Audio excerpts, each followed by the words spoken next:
biar pelan lah.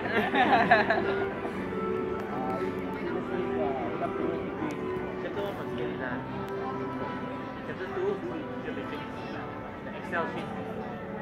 The Excel, I show you all the Excel. Go and find back all the past research and insert. Then you can see some similar pattern for you to do the research. No, chapter 2 is different. Chapter 2 yang Excel semua lagi tunjuk.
Ladies and gentlemen, announcing the arrival of the Honorable Tan Sri Datuk Muhammad Rafi Kushairi, Member, Board of Director, University Technology Malaysia.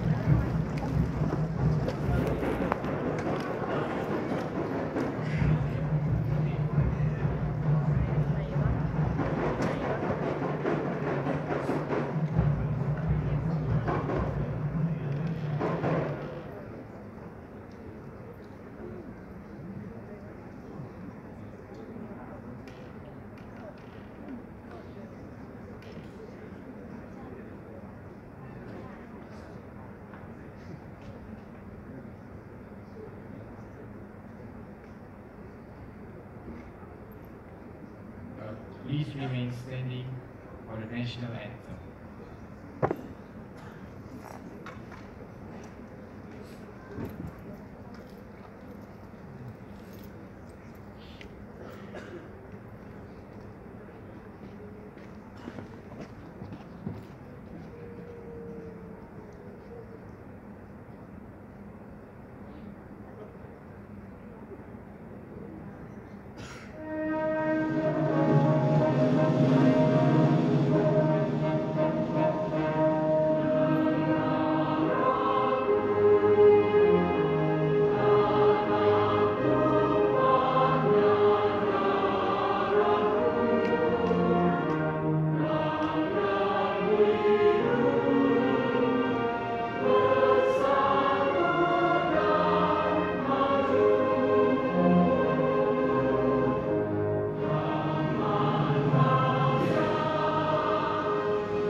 Ladies and gentlemen, a warm good morning to all. My name is Muhammad bin Abdul Aziz and I am Aminur Ayuniza, we welcome you to University Technology Malaysia, Kuala Lumpur.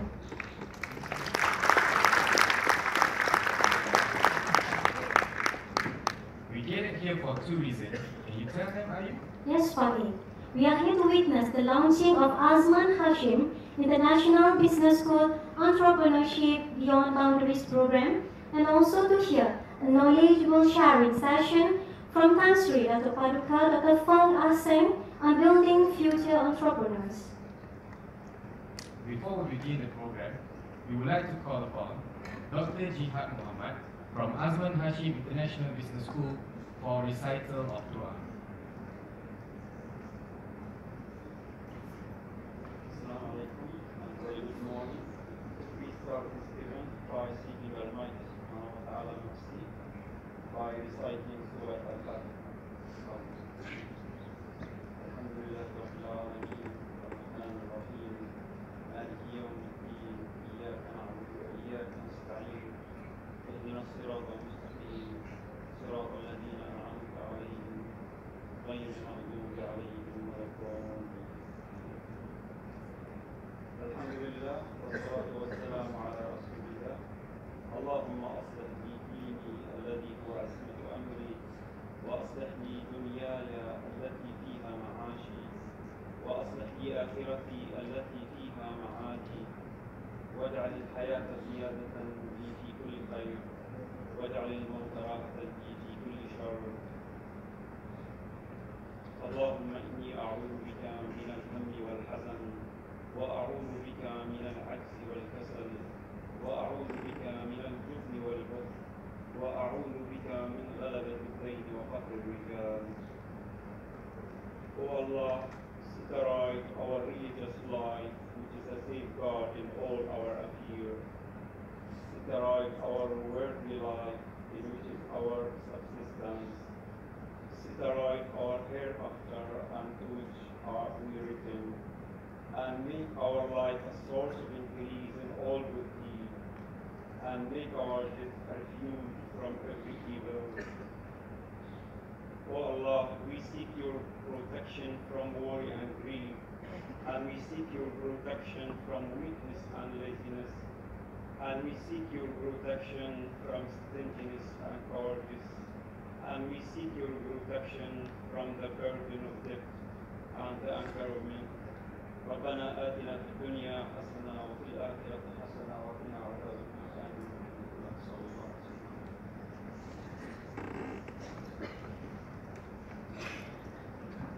Thank you, Dr. Jihad. Ladies and gentlemen, we would like to welcome 40 students from Krabi Technical College, Thailand, to join our program today for 1 hour. We understand that you have other program planned beforehand.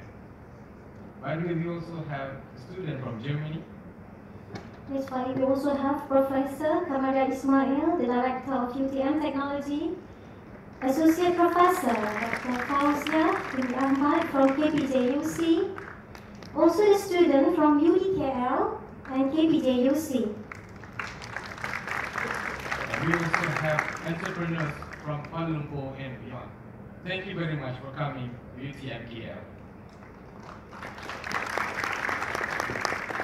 Ladies and gentlemen, the Honorable Tan Sri Dato' Muhammad Ramli Kushairi, Member, Board of Directors, University Technology Malaysia, the Honorable Tan Sri Dato' Paduka Dr. Fong Aseng, Managing Director of Epic Valley Holdings, Riverhide, and also the Chairman of Yayasan Muhibah, Tan Sri Fong Aseng. The Honorable Professor Dr. Durisha Idros, Pro Vice Chancellor, UTM Kuala Lumpur. The Honorable Professor Dr. Wan Khairuzaman Wan Ismail, the Dean of Azman Hashim International Business School. The Honorable Puan Sri Datin Paduka Chia Sun Ko, Deputy Chairman of Yayasan Muhibah Tan Sri Fong Aseng. The Honorable Dato' Hafsah Hashim, CEO, SME Corporation. Distinguished guests, senior officers of UTM Yayasan Muhibah, members of media, lecturers and students. Ladies and gentlemen, to begin this program, we are pleased to invite the Honorable Tan Sri Dato' Muhammad Ramli Kushairi, Member, Board of Directors, UTM, to deliver his officiating speech. Please welcome Tan Sri.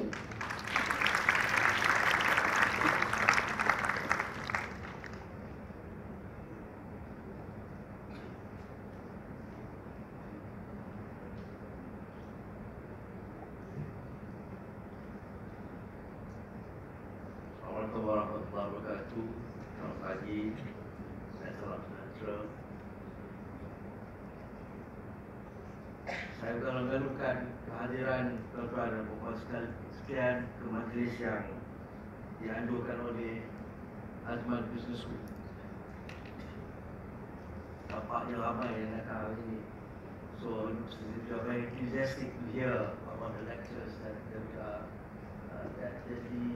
Azman Business School has assembled this morning.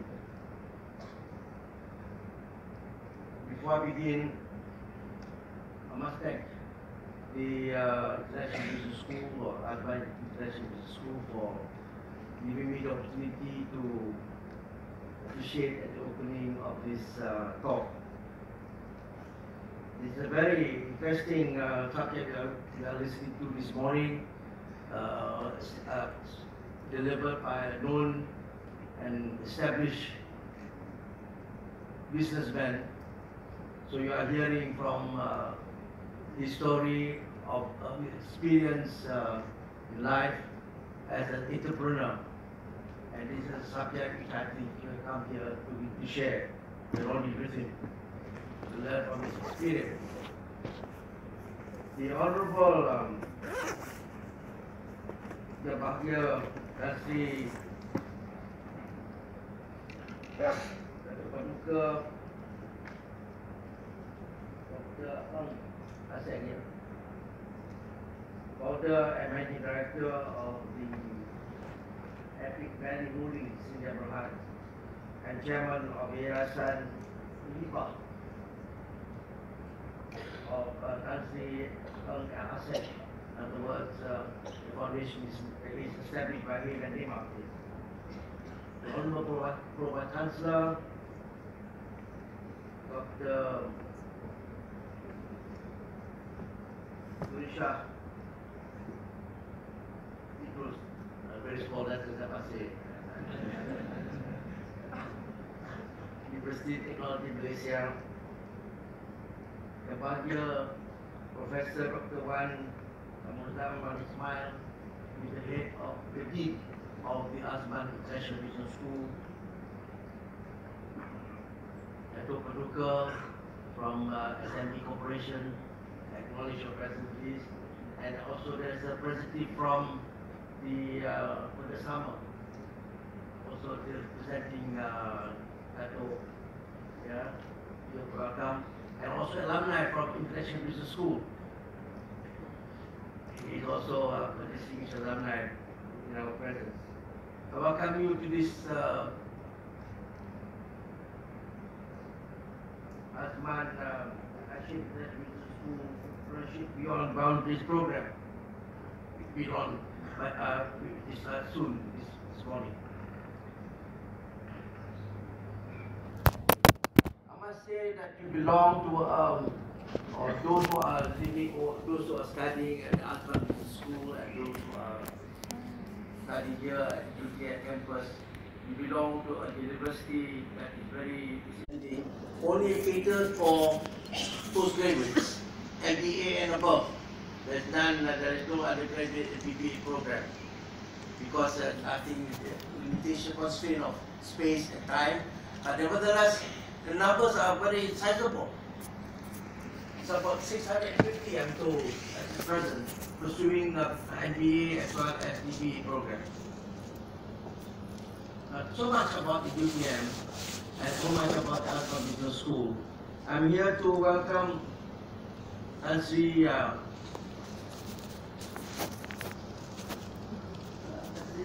Ang, Dr. Fong. They're so small. That's reduce my age. I'm sorry. But they're very small. I have to read it very carefully. I'm sorry, Nasri, if I misread your name, but it is Dr. Fong. I have got your book as well, which you have written very nicely. I must say, Dr. Fong is a role model for all of us, especially for the young generation that is present here today.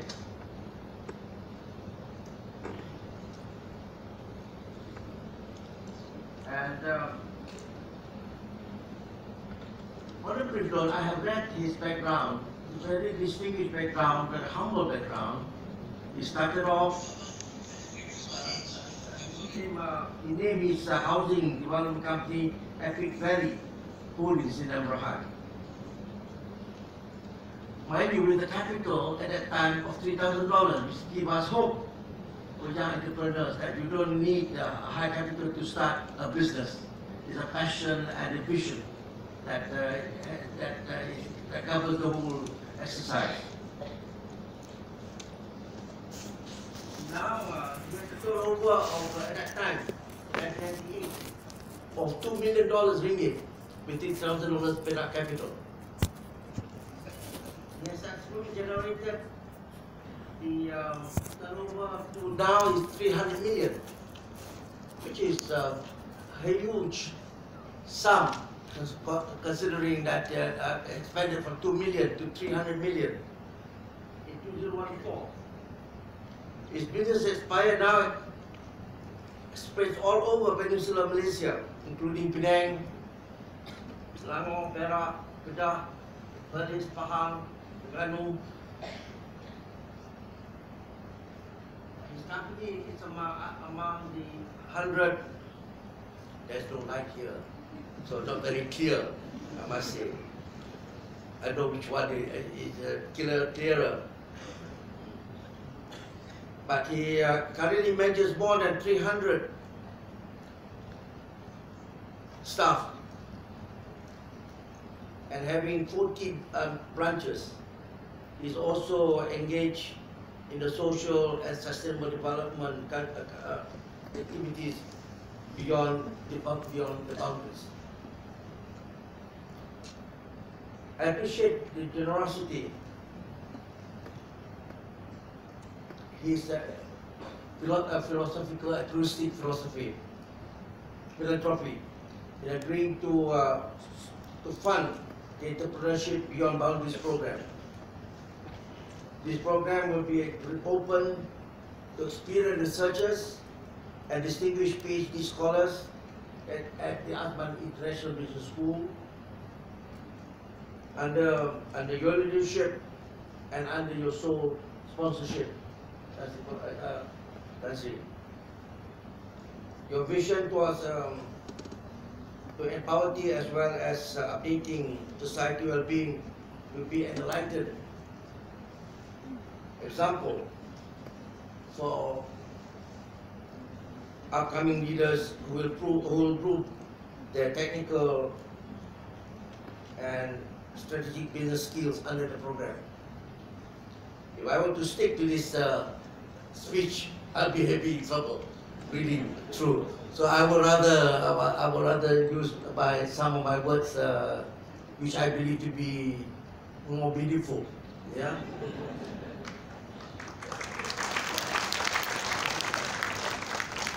To be an entrepreneur, as I was talking to Tansi just now, it's not just you must accompanied by vision and a passion for what you want to do, either producing a product or producing a service. You must do it with passion and discipline. The old traditional values, I was talking to him, and I agree with him. The old traditional values of integrity, of passion, of discipline are so important in business and ethics as well. In business as in many other activities of human life. But it's so important that you do it with passion and with commitment, with integrity. That's important in whatever you do. Now, as young entrepreneurs, you must face the ups and downs of life. You mustn't be discouraged by the failures and that you have fall through. You must go on in what you believe to be your vision and your commitment to what you are doing. That's important. And that's why I learned from entrepreneurs such as Tan Sri Dr. Feng.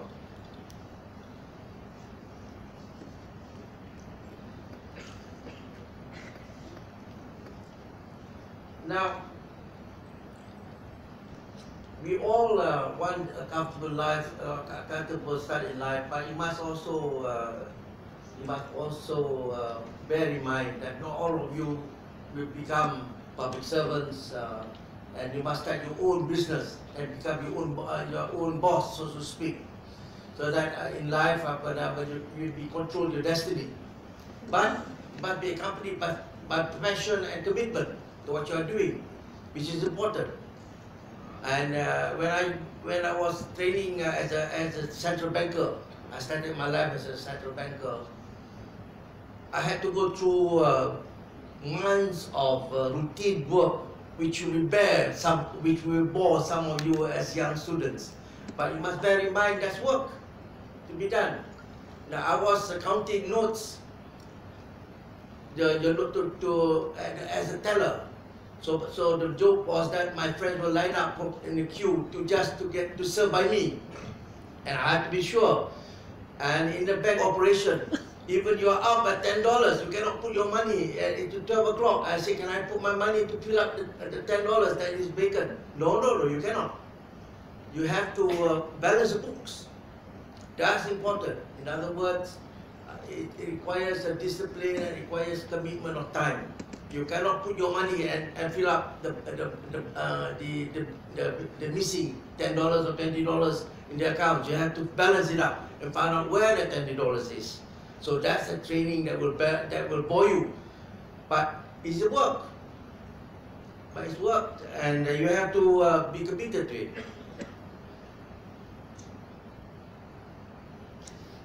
Now I have the report here from the by the Labour Organization about unemployment.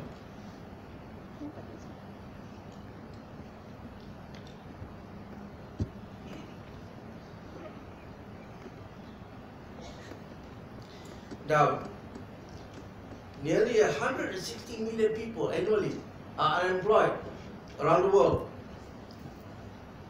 In the developing countries, up to the year 2016, now in 2017, even much more unemployed.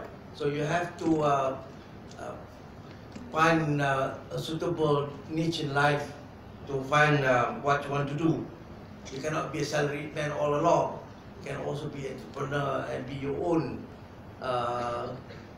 boss and your own employer.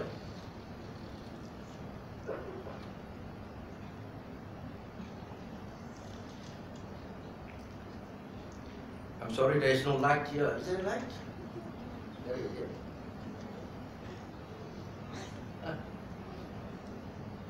I find it difficult to read this.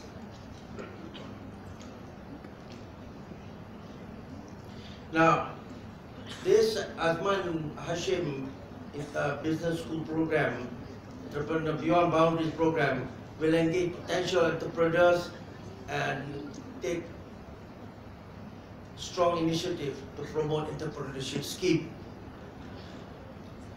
As Betty has planned with the support of Yang Bahagia Tan Sri Dr. Feng to organize a scheduled training for the largest group. For the target group is the support of trained entrepreneurs, active engagement of trained entrepreneurs and business activities through monitoring and evaluation by government popular leaders, by community popular leaders. Conduct seminars and experience learning sessions in each region each region and Pacific by trained entrepreneurs. Design and implement offered entrepreneurship. I thank Dr. Feng and Tan Sri for his university in sponsoring the program, and I hope you will benefit by it.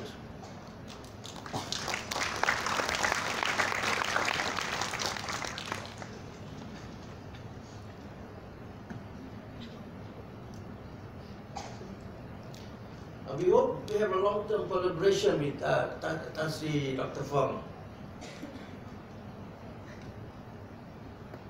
who will give that will give strength to the program, considering the visionary approach to work for sustainable goals. And what you hear from Dr. Fong today is his life experience, and it's something that I will commend him and salute him for his philosophy and for his hard work to come to be successful as he is today, and to share his knowledge and experience with us. I hope that you also succeed in your program as you to become entrepreneurs on your own right. Not many of us will become successful, but it's a question of trying, and with commitment, I think you will succeed. So with that, I'll take this opportunity to welcome you all to this program, and I hope you will benefit by the lectures that you will hear from Yang Bahagia Dr. Fong. Thank you very much. Puan as well. Thank you very much, Tan Sri Dr. Muhammad Ramli Kushairi, for that wonderful remark. Tan Sri, could you please remain on the stage? We would like to invite to the stage the Honorable Tan Sri Dato' Paduka Dr. Feng Aseng, accompanied by all VVIPs, to join the Honorable Tan Sri Dato' Muhammad Ramli Kushairi for launching ceremony.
Ladies and gentlemen, now we will witness the handover of mock check from Yayasan Mohibah Tan Sri Feng Aseng to the Dean of Azman Hashim International Business School. This is the first phase of the Entrepreneurship Beyond Boundaries program, amounting 100,000 ringgit. Please give a big applause.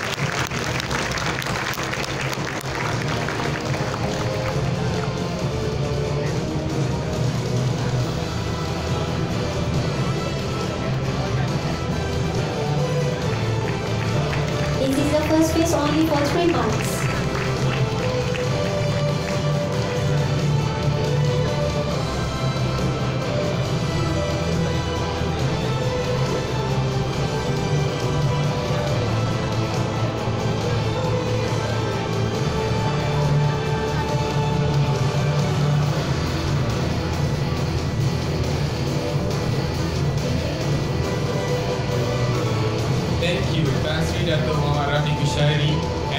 Sri Dato' Paduka Dr. Feng Ah-Seng.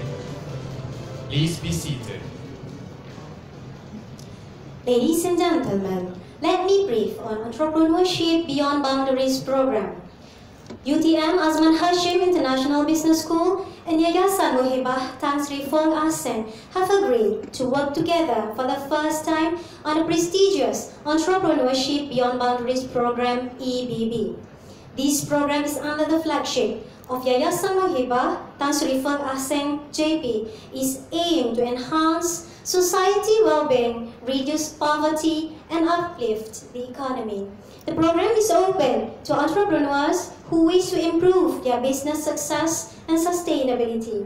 It will be conducted in 2 phases, where the entrepreneurs will be selected to undergo a series of business development courses and entrepreneurial training. In the first phase, about 30 entrepreneurs in the Klang Valley will be selected to join the program that will start in October until December 2017. In this pilot phase, the EBB team from Azman Hashim International Business School will develop a training material and e-portal, recruit entrepreneurial talent, appoint trainers, and disseminate the program reports throughout the 3 months. In the second phase, the same program will be conducted in few underdeveloped countries. Entrepreneurs who participate in this program will have the opportunity to enhance their knowledge and growth of their business. More importantly, they will benefit the most out of mentoring session, knowledge sharing, and free business advising from our talented Azman Hashim International Business School professors and senior lecturers that money can never buy. Ladies and gentlemen, now we would like to invite Ms. Sally Khao Suli to introduce the honorable speakers of the day. Please welcome.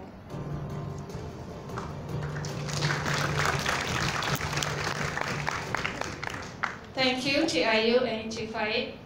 A very good morning to Tan Sri Dato' Paduka Dr. Feng Ah-Seng, Puan Sri Dati Paduka Chia Sun Kok, Tan Sri Dato' Muhammad Ramli Kushairi, Professor Dr. Durisha Idrus, Professor Dr. Wan Khairuzaman Wan Ismail, Dato' Hafsa Hashim, Deans of Faculties, Directors and Head of Departments, Lecturers and Students, ladies and gentlemen.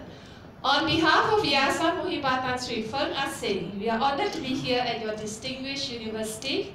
It is my privilege to present to you for your Azman Hashim IBS Entrepreneurship Beyond Boundaries, the team building future entrepreneur, a prominent and distinguished guest speaker, the one and only Professor Tan Sri Dato' Paduka Dr. Feng Ah-Seng, a man who has accomplished so much at a very young age, or should I say before the age of 50.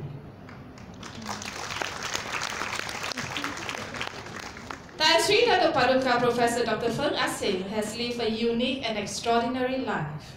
This is evident with his extraordinary and amazing achievements and outstanding credentials in life. He is a famous entrepreneur and a nationwide property development tycoon. He is a self-made billionaire rising from rag to riches status, and he has made his first billion in his 30s. He is a renowned scholar with 1 bachelor degree, 2 master's degree, and 2 doctorate degrees to his name. He is an adjunct professor at both the local and overseas universities.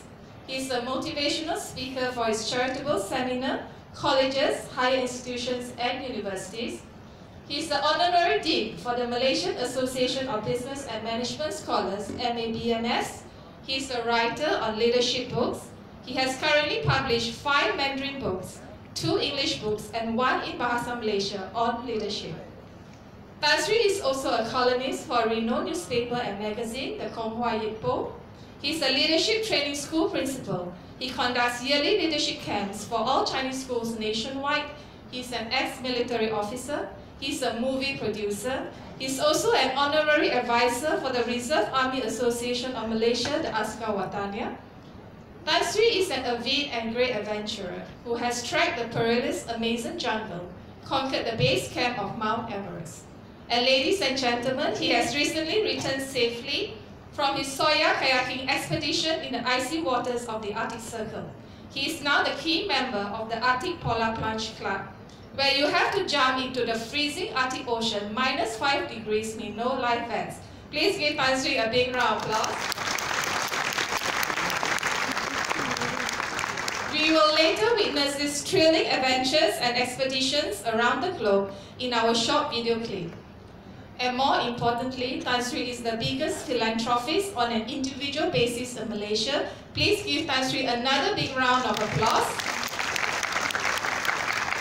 Far and foremost, Tan Sri is a dreamer who never stops dreaming and never stops achieving and realizing his dreams. Tan Sri has achieved most of these amazing credentials in his life before the age of 50. Please let me share with you a short video clip of a man who has lived a unique and extraordinary life.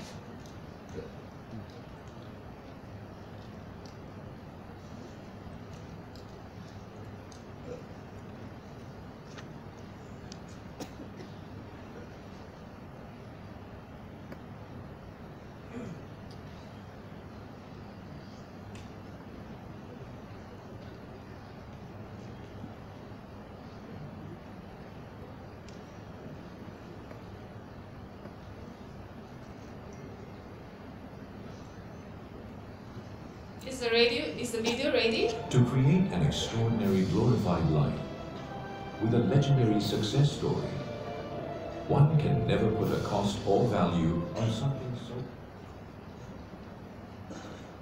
Okay, ladies and gentlemen, please give another round of applause to Tan Sri. Again, I would like to recap, and please let me share with you a short video clip of a man who has lived a unique and extraordinary life. One can never put a cost or value on something so unique and priceless.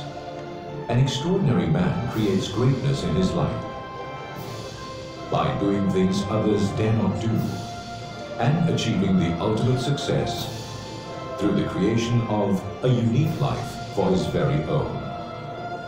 He is the founder and chairman of Epic Valley Holdings Group and Yayasan Muhibah, the National Unity Charity Foundation. Professor Tan Sri Dato' Paduka Dr. Feng Ah Seng, JP. Success and wealth comes with risk. Even a glorified and extraordinary life will have its share of challenges and obstacles. Although Tan Sri has experienced all these, the word failure has never crossed his mind. He attains extraordinary achievements in every field he's involved in. From a civil engineer to a housing developer, he is a successful entrepreneur, an ex-army officer, an adjunct professor, an honorary dean, an adventurer, a philanthropist, a charitable leadership speaker, an author for charitable books on leadership, a columnist for a renowned Chinese newspaper, and a movie producer. Along his journey, Tan Sri will always reflect and will proudly say, "It is not easy, but I can do it." Tan Sri was brought up in a poor single-parent family, where he had to endure hardships for his basic survival in life. However, he is grateful to those who had assisted him during his schooling. He later obtained the Bachelor of Civil Engineering from University of Houston, Texas, and Master of Business Administration from University of San Diego, California, the United States. He said without all these generous people, he would not have the opportunity to experience the Western culture, which has influenced him in his philanthropist philosophy and made him successful in his life. He encourages lifelong learning, and he has never been complacent throughout his journey in learning. Despite his busy daily routine in his business and philanthropic activities, his pursuit in academic excellence continues.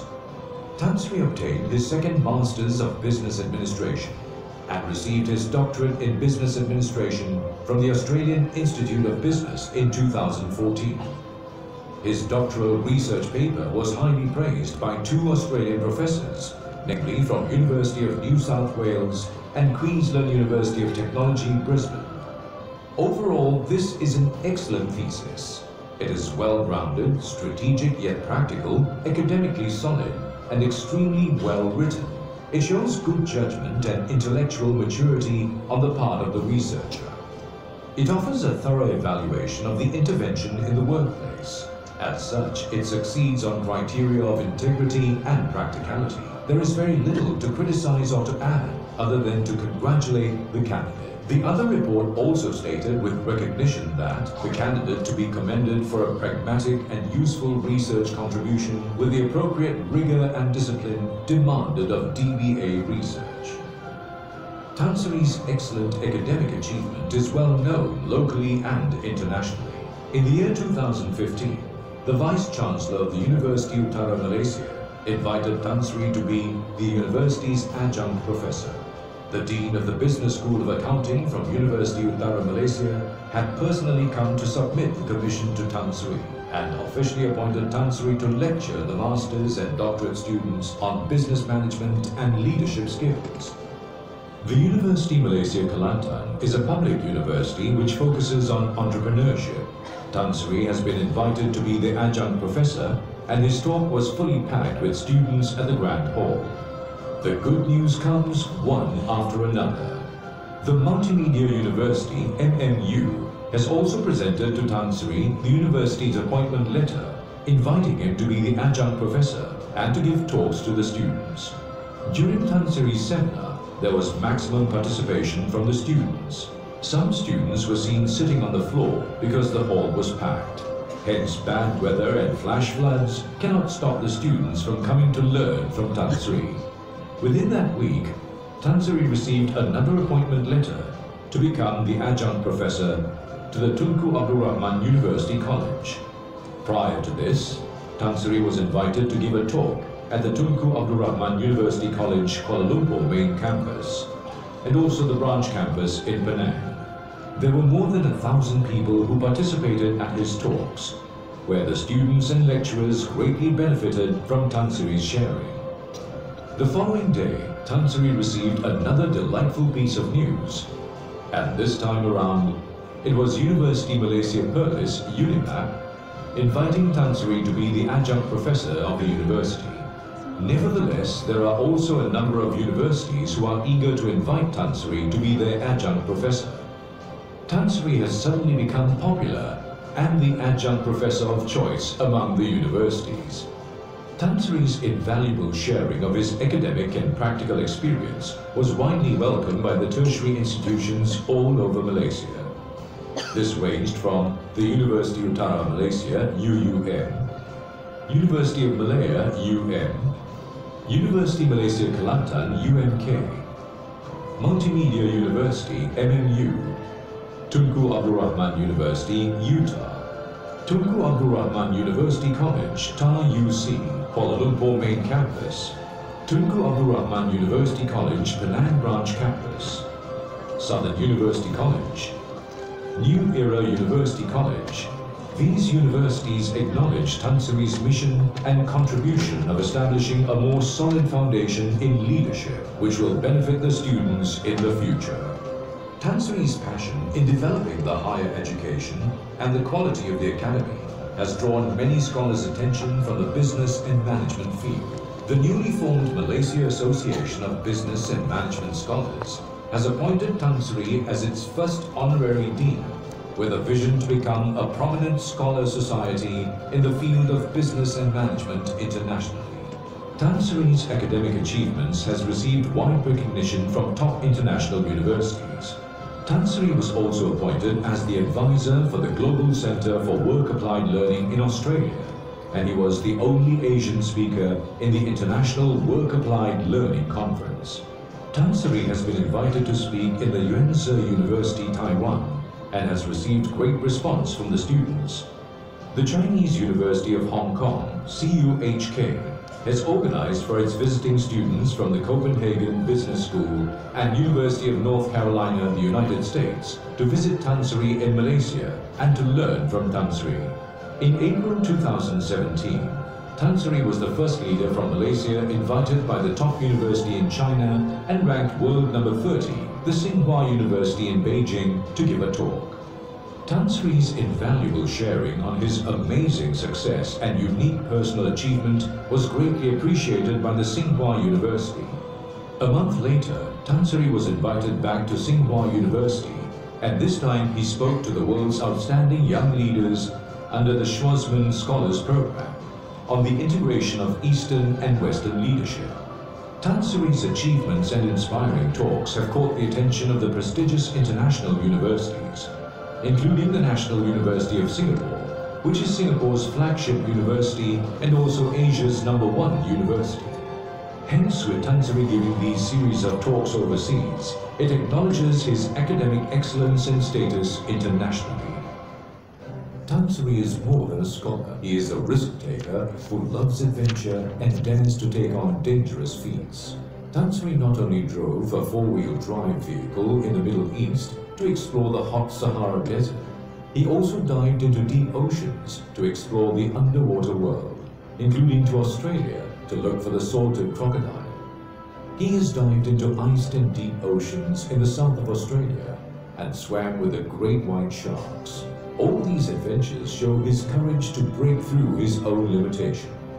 Tan Sri has never stopped seeking new challenges. In 2015, he explored the world's largest tropical rainforest, the Brazilian Amazon jungle, with only a long knife. He was looking for a rare slow sloth, the world's largest freshwater fish, piranacu, the Amazon's unique pink dolphins, the black crocodile, and the piranhas with the razor-sharp teeth. Tan Sri was crossing the wilderness of the perilous Brazilian Amazon jungle and jumped into the dark river to track the wild habitat of the anaconda, the world's largest snake. This anaconda seems tame in the hands of Tan Sri, but actually it has a strong winding force that could suffocate and devour a person. However, with Tan Sri's limited physique, he successfully controlled the huge anaconda. In fact, Tan Sri has used his life in exchange for these valuable shots. Whether it's the ocean, the forest, or the high altitude, there are traces of Tan Sri's adventure. Flying in an aeroplane to see the world from a high altitude has opened up his mind's insight into human life. A thirst for adventure also had Tan Sri trying his hand at parachuting. With his relentless courage, he has jumped from an aeroplane at more than 15,000 feet high. Up there among the clouds, he experiences the thrill of free-falling, navigating with his open arms and enjoying the excitement of being on top of the world. Tan Sri has repetitively experienced parachute jumping and has successfully completed all these amazing challenges in his life. It is precisely because of this constant pursuit of challenging the limits of human courage that Tan Sri has aroused the hearts of infinite potential. In June 2016, with only a short training stint, Tan Sri began his journey to wrestle with nature. After climbing the highest mountain in Southeast Asia, Mount Kinabalu in Sabah, a week later, he challenged the highest peak in the world, Mount Everest in Nepal. Flying through these clouds, Tan Sri landed at Lukla Airport, the world's most dangerous airport, and began the journey to reach the Mount Everest base camp. During his journey, Tan Sri endured a lot of difficulties, but with super willpower and an indomitable fighting spirit, Tan Sri overcame the rugged terrain and treacherous mountain roads, mountain sickness, the thin air, and the extreme cold weather. When he arrived at the destination, the moment he raised the flag of Malaysia, he knew that he was not just looking for the pinnacle of the scenery, but had once again succeeded in creating his own history. However, in less than a year, Tan Sri was back in Nepal, rafting in the world's most dangerous torrents, the Trishuli River. Although some people had been killed by the strong rapids, and Tan Sri himself had nearly drowned, when his rubber raft nearly hit the edge of the cliff.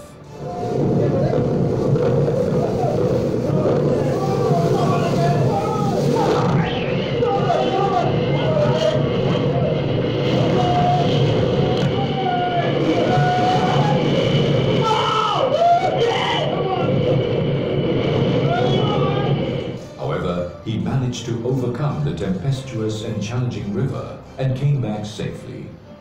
On the 24th of July 2017, Tan Sri flew from one of the hottest areas of the equator to one of the coldest parts of the world in the Arctic Circle for another unforgettable adventure, kayaking in the sea of ice at the Arctic Circle.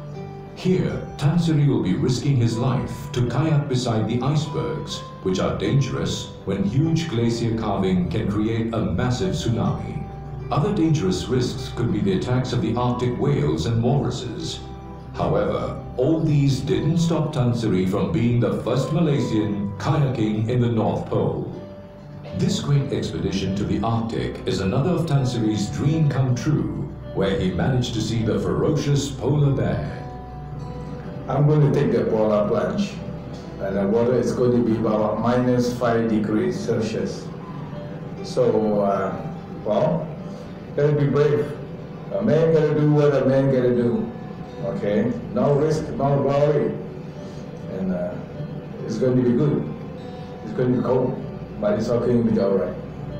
And indeed, this trip will never be completed without Tan Sri experiencing jumping into the freezing Arctic Ocean, with temperatures estimated at -5 degrees Celsius with no life vest.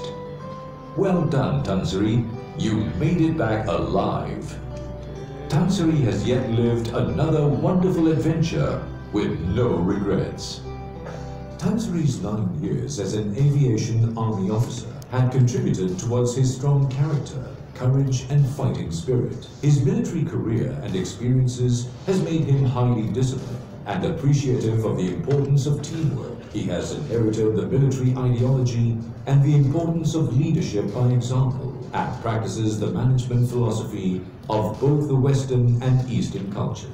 All these enhance his character and contribute towards his personal development, which makes him unique. Tan Sri has received admirable acknowledgement with his military background, as he was appointed the Honorary Advisor to the Veterans Association of the Malaysian Armed Forces. After 15 years in the United States, he returned to Malaysia. During the financial crisis in 1997, with a loan of 3,000 ringgit startup capital in hand, he founded Epic Valley Holdings Group. With his strong character, professionalism and win-win business philosophy, emphasis on providing good quality and building good team spirit within his staff, he has made billions for his development business. Whilst Tan Sri's hard work and efforts has paid off, he never forgets to share the fruits of his success with his business partners, employees, and to those who have assisted him towards his road to success. He is willing to share his wealth and happiness with others. The philosophy of sharing is Tan Sri's ultimate goal of becoming rich. For him, wealth is just the means to an end. Personal wealth can be temporary and short-lived. Hence, he believes when one is wealthy, one must do a lot of good with it. Yayasan Muhibah's ideology of charity transcends race, religion, nationality, age, and gender. Tan Sri supports high-profile charities, where his aim is to lead and influence the public to do charity and spread the spirit of doing charity to those in need. To lead by example, the Yayasan Muhibah Tan Sri Feng Aseng National Unity Foundation donated more than 5 million ringgit yearly from the company's profits towards public welfare and charitable activities, the development of Chinese schools, educational funds, scholarships, and medical fees. At times in a day, Tan Sri would donate 1 million ringgit to the community. He also set up a 5 million ringgit educational fund to assist students to further their studies in universities locally or overseas. When a school faces difficulties in the implementation and development of its building, Tan Sri has generously donated 5 million ringgit without any hesitation, and thus set the ball rolling where the donation campaign had ultimately led the school to overcome these financial difficulties. The following day, Tan Sri made another surprising announcement, where he agreed to donate another 2 million ringgit for the construction of the building to his alma mater in high school. He feels grateful to his alma mater in primary school and has promised to donate 1 million ringgit in total for the construction of their new building. Tan Sri has also allocated 10 million ringgit as a research grant for universities, colleges and the higher institutions. At present, 2 million ringgit has been allocated for University Utara Malaysia for the upgrading of their facilities at the School of Accounting. 1.5 million ringgit to University Kebangsaan Malaysia. 1 million ringgit to University Malaysia Kelantan. 1 million ringgit has been allocated for the Malaysian Student Educational Fund for students pursuing their studies at the Tsinghua University in Beijing, China. 200,000 ringgit to Tunku Abdul Rahman University College, Tarsian Alumni Association in aid of scholarships. 100,000 ringgit to University Malaysia Perlis. 100,000 ringgit to Southern University College. 60,000 ringgit to the Chinese University of Hong Kong. 50,000 ringgit to the University of Malaya. 30,000 ringgit to the New Era University College, and there will be funds allocated to the Multimedia University, the University of Technology Malaysia, and many more to come. The Tan Sri Feng Ah Seng National Unity Foundation does not involve external fundraising. Tan Sri raises his charity funds inwardly through his corporate profits and revenue earnings from conducting courses and from his writing. The charity expenses are not deducted from the funds collected, and the expenses are from Tan Sri's personal contribution. Hence, 100% of the proceeds goes to charity. Tan Sri even utilizes his 2 personal luxury yachts to creatively promote his charitable project. It is the first ever nationwide yacht tour which allows the young individual to fulfill their once-in-a-lifetime dream of learning and contributing to charity whilst cruising in a private luxury yacht. Tan Sri has accumulated extensive knowledge and extraordinary practical experiences with the highest academic background. He combines the best of the Eastern and Western cultures, his abundance of practical experiences with his years of military practice, hence creating a global integrated management and leadership application principle. Tan Sri is one of the few speakers in Malaysia who is able to impart his knowledge through a systematic approach based on his brilliant and successful achievements, where he unconditionally and unselfishly shares his real-life experiences. His ability to conduct businesses and attain recognition from all levels of the society reflects his successful management and leadership skills. He is regularly invited to share the secrets of his success through seminars throughout the country, from Alostar, Penang Island, Bukit Mertajam, Ipoh, Kuala Lumpur, Johor Bahru, Kuching, Miri, Kota Kinabalu, Tawau, Kota Baru, Malacca, etc. Tan Sri constantly shares his philosophy of success, inspiring the youth in making it in their career, and similarly the entrepreneurs in their own business, in order for them to have a clearer direction. Besides writing the weekly column for a local renowned newspaper, Tan Sri has published numerous books. In 2009, Tan Sri published his first charitable book on entrepreneurship entitled The Proven Formula for Successful Leadership. 3 years later, he published his second charitable book entitled Dare to Live Beyond the Dream of Others. In 2014, Tan Sri published his third charitable book, The Creation of Uniqueness. This book has been published in 3 languages, namely Chinese, English, and Malay, to benefit the nation and worldwide readers. In 2016, Tan Sri published his 4th charitable book, The Unique Entrepreneur, Doing It My Way.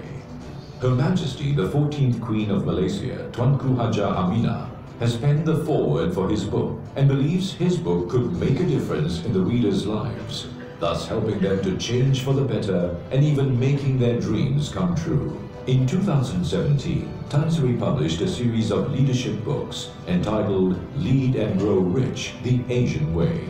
Tan Sri hopes that his books serve as exemplary know-how for entrepreneurs to emulate and be a blueprint for those who wish to excel in life in a unique way.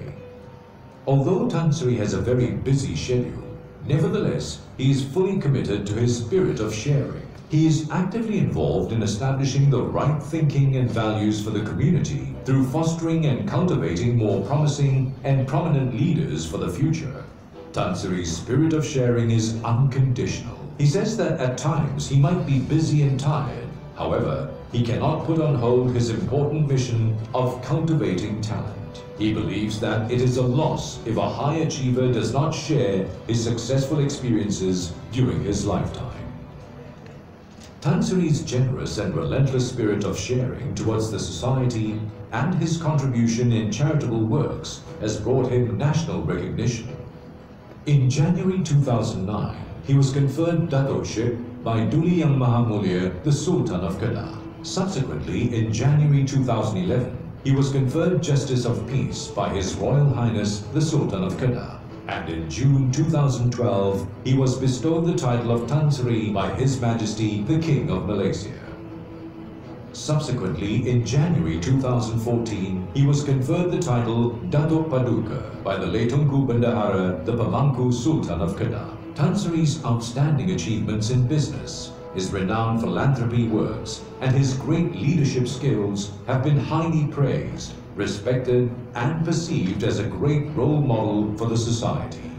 The year 2016 has been a remarkable year for Tan Sri. In January 2016, Tan Sri was invited to attend the Global Chinese Influential Ceremony, organized by Hong Kong Satellite TV and the world's most outstanding Chinese association in Beijing's Diaoyutai State Guesthouse. Tan Sri was awarded the Global Chinese Influential Award for his contributions and charitable works. This is an international prestigious award event with a high criteria for qualifications, and it has been awarded to outstanding and famous individuals, dignitaries in China and abroad. Tan Sri is the first winner from Malaysia, and his achievements and recognition have made Malaysians proud of Tan Sri. Tan Sri's ability to use his own resources to make constructive changes to the socio and economic status of various ethnic races nationally has been recognized by the renowned and influential international Chinese current affairs magazine, the Yachou Choukan, where he was awarded the Young Leader Outstanding Leadership Achievement Award in Hong Kong in March 2016. Tan Sri always treasures his hard-won achievements. He believes that although a person is highly talented, he is powerless without a patron. He is grateful to all his mentors and to those who gave him the opportunities in life. He is thankful that with a helping hand, he can finally achieve all his goals in his life by the age of 50. He practices the 8 virtues, which are loyalty, sincerity, benevolence, righteousness, politeness, wisdom, credibility, and filial piety. He has built a circle of close friends from all over the world. He remains grateful to those who have helped him in his journey. He recognizes that without them, his unique achievements would only be just a dream.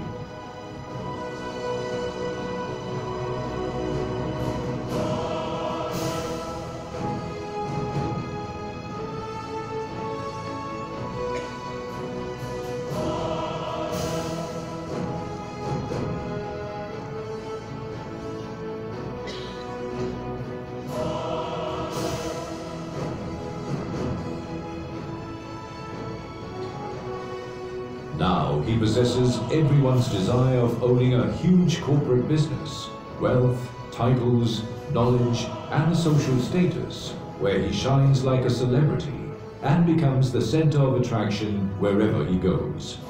He is not influenced by the criticisms of others.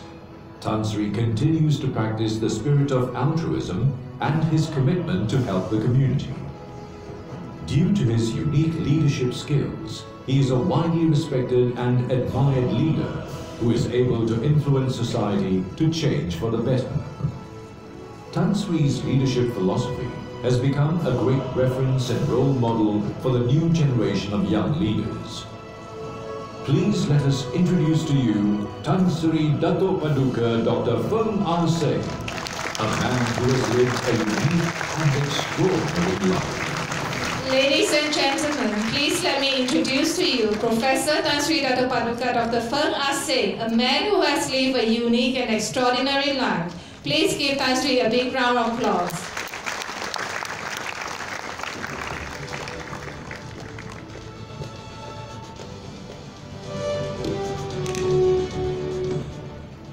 Thanks to our MC, Cik Yumi, for our known as Amira, and Cik Muhammad Faiz, and also Miss Sally. Yang berbahagia Tan Sri Datuk Muhammad Ramli Kushari, member UTM Board of Director, also my mentor, my senior. I would consider Tan Sri Ramli as one of the best pioneer in entrepreneur world in Malaysia. We got a lot to learn from him. Yang berbahagia Profesor Dr. Durisa Idrus, Pro Vice Chancellor of UTM Kuala Lumpur. Yang berbahagia Puan Sri Dati Paduka Jasungkok, Deputy Chairman of Yayasan Muhibah Tan Sri Fungkas Singh.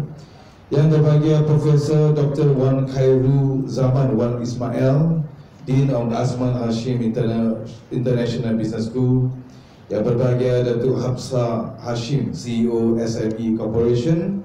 Yang berbahagia Datuk Haji Muhammad Fauzi Zakaria, Chairman of Bureau SME National. Yang berbahagia Profesor Abdul Hamid Muhammad, Senior Professor of UTM Asman Hashim International Business School.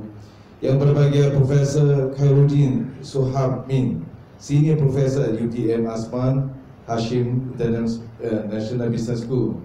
Associate Professor Dr. Rosmini Omar, Deputy Dean Research and Innovation, also one of the chief contributors to this seminar because Professor has been traveling all the way to Penang together with Associate Professor Dr.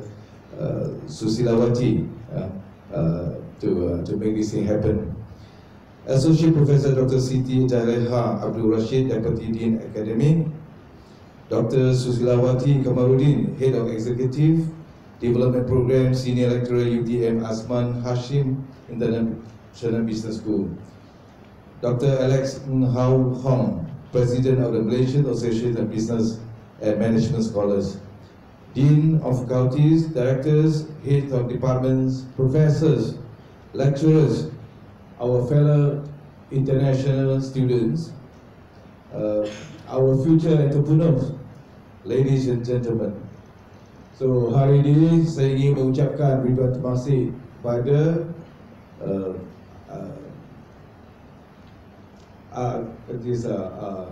management and staff from Asman Hashim International Business School kerana sudi menjemput saya menyertai syarahan pada hari ini. Okay, one of the most prestige and best university in the world, and is UTM. UTM has been very famous and prestige for many years since I was in high school. And this is something that has been sustainable for so many years. And today I'm so honored to be invited because it's my dream to be in one of the best and most beautiful campus in the world. And also today because it's going to be sharing. I hope we do it in a very collaborative way, facilitative way. That means everyone must relax. It must be mutual learning process. I got to learn from you people, especially from our seniors, Tan Sri, and all the Datuks, professors in front of us. My strength is always in the Q&A, question and answer.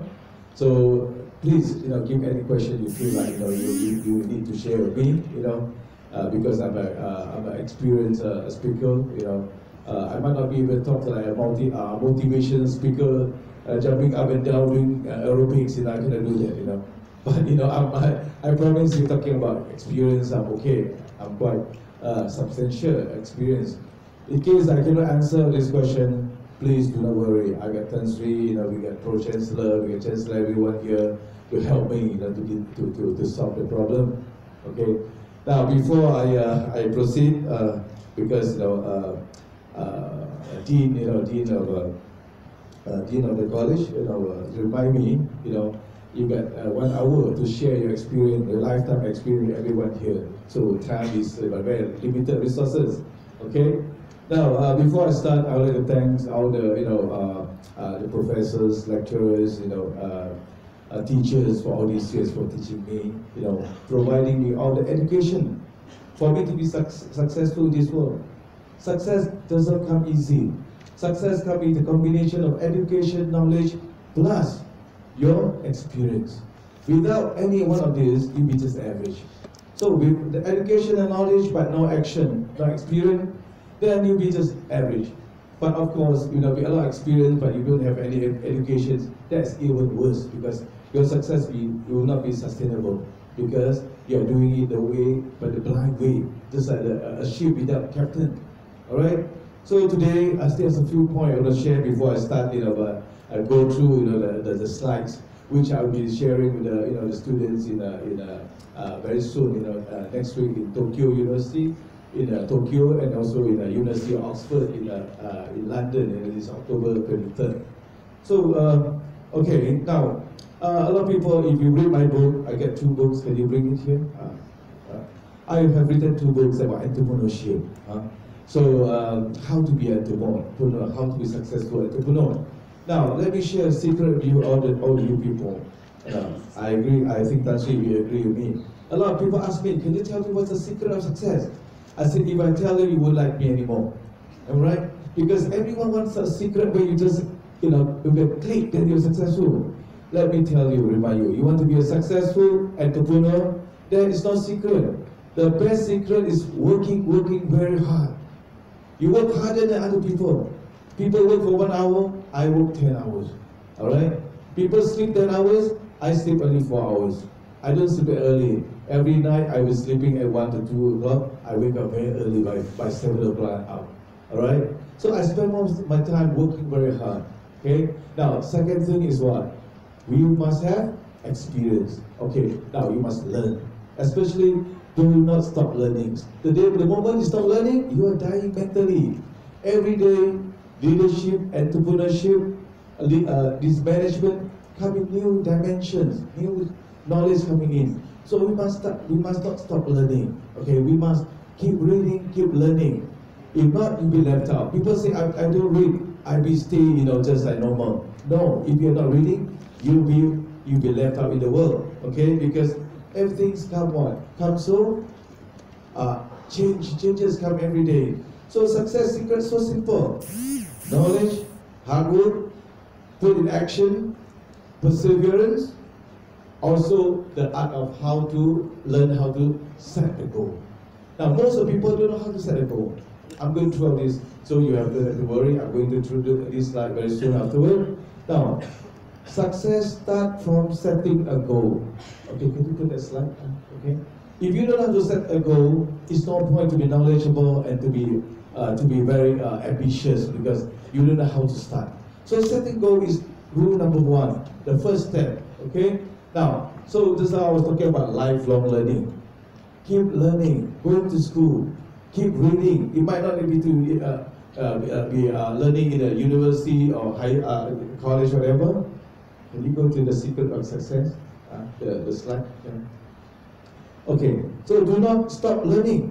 Okay, it's very important.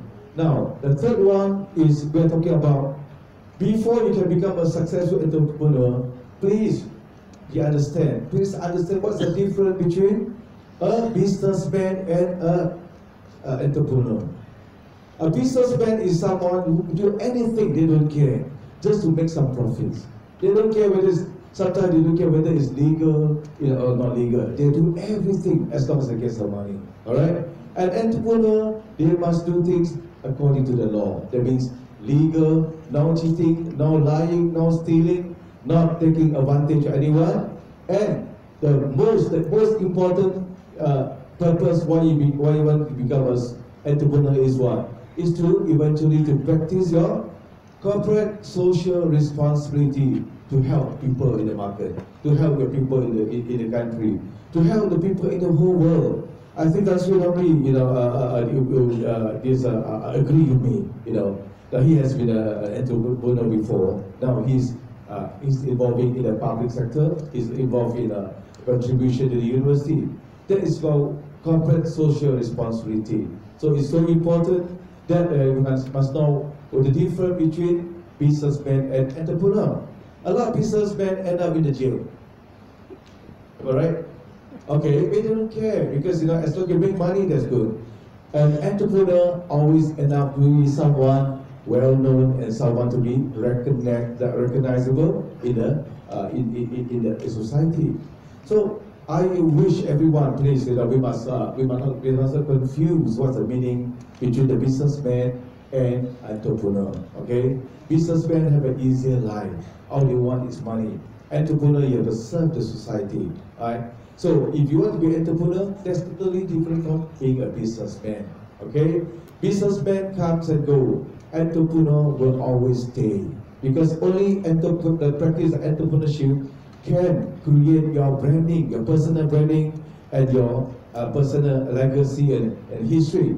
So it's so important before we proceed how to become a successful entrepreneur, we must know the difference between a businessman and entrepreneur. Now, one thing I have to remind everyone, if you want to be a very successful entrepreneur, you must observe the culture difference. Now, the key thing is that you must not live in the opinion of other people. Because entrepreneurs are creative, entrepreneurs are innovative, entrepreneurs are taking risks, entrepreneurs want the blue ocean principle, entrepreneurs always live beyond, outside the framework of the norm of the people. That means whatever people are doing daily.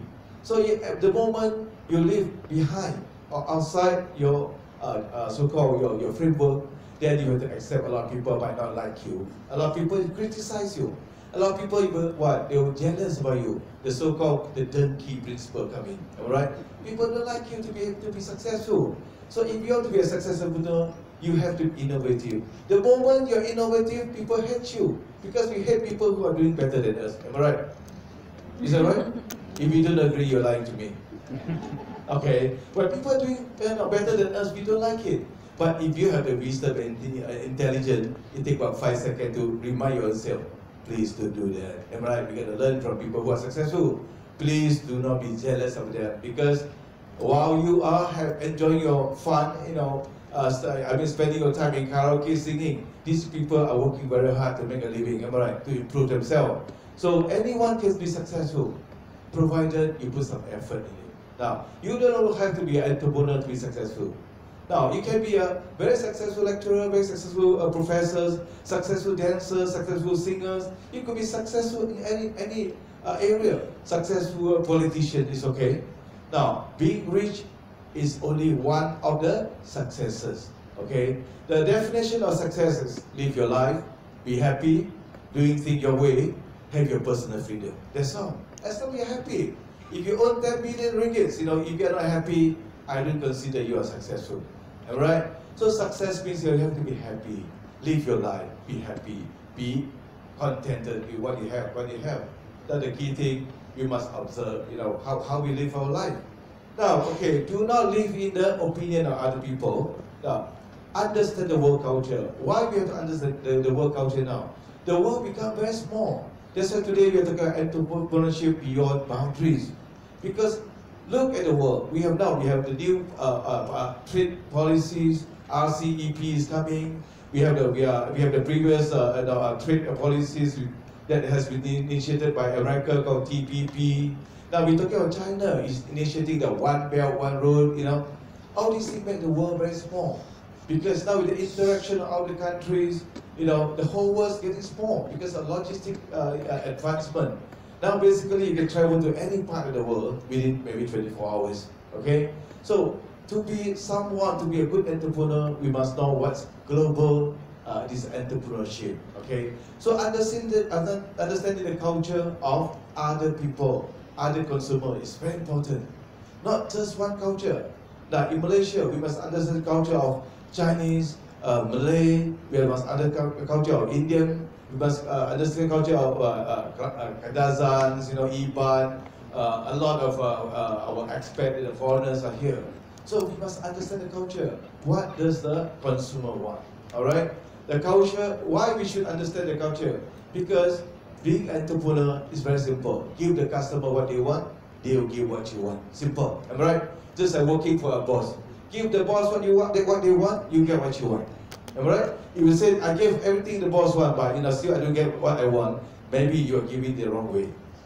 Correct or not? So it's very important, understanding of culture. We'll get into the topic afterward, getting the culture.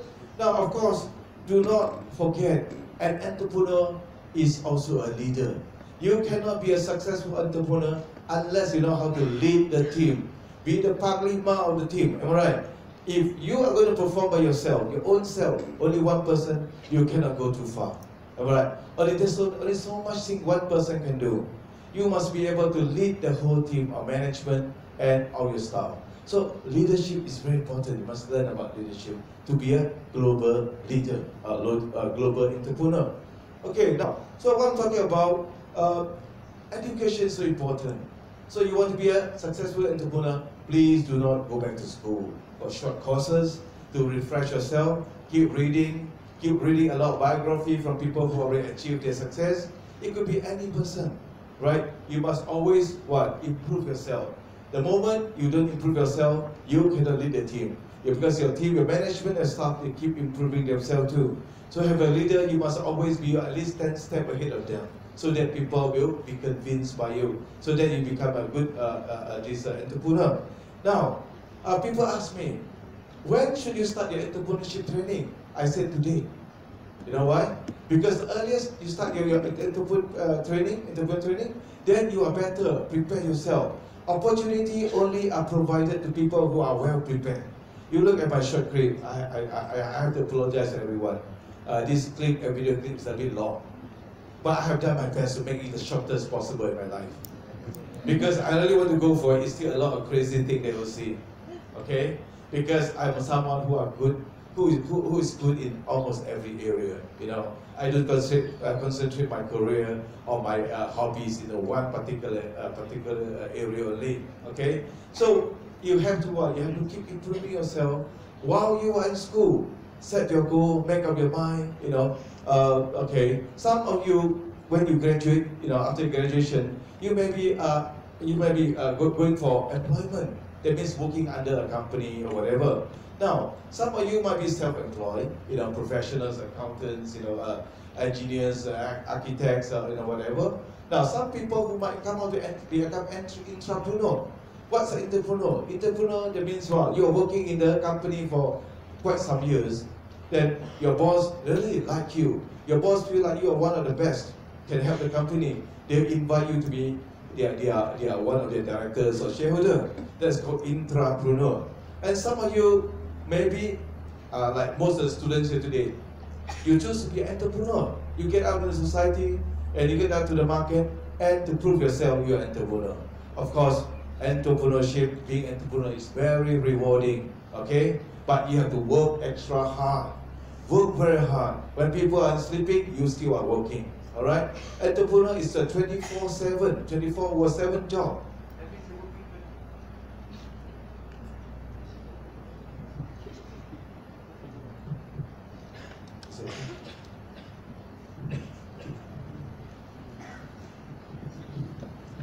Now, entrepreneur is, now this is a mic. I've been shouting. I cannot hear anything. It's okay. See, something different. Now, entrepreneurship is a 24/7 job. That means you are working 24 hours and 7 days a week. That's why it's very rewarding. The more hard work you put in, the more rewarding you have. But the key thing, you must start for hard work first. You work very hard. Am I right? Entrepreneur work 24 hours a day. Right? CEO work 18 hours. Top general manager work 16 hours. Normal managers work 12 hours. Junior managers work 10 hours. Normal staff 8 hours. That's only different. So you have to choose one. Okay? Now it's your choice. And if a lot of people say, I want to get rich quick, I want to be a great entrepreneur, can you tell me a secret? I tell them, this is a secret.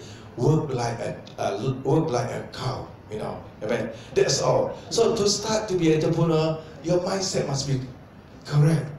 If you think that I want to find a secret of success, going to be an entrepreneur, I want to work less and get more money and be more successful, I said, okay, go to sleep, get a good dream. Am I right? Because only dream, you know, then your dream will come true.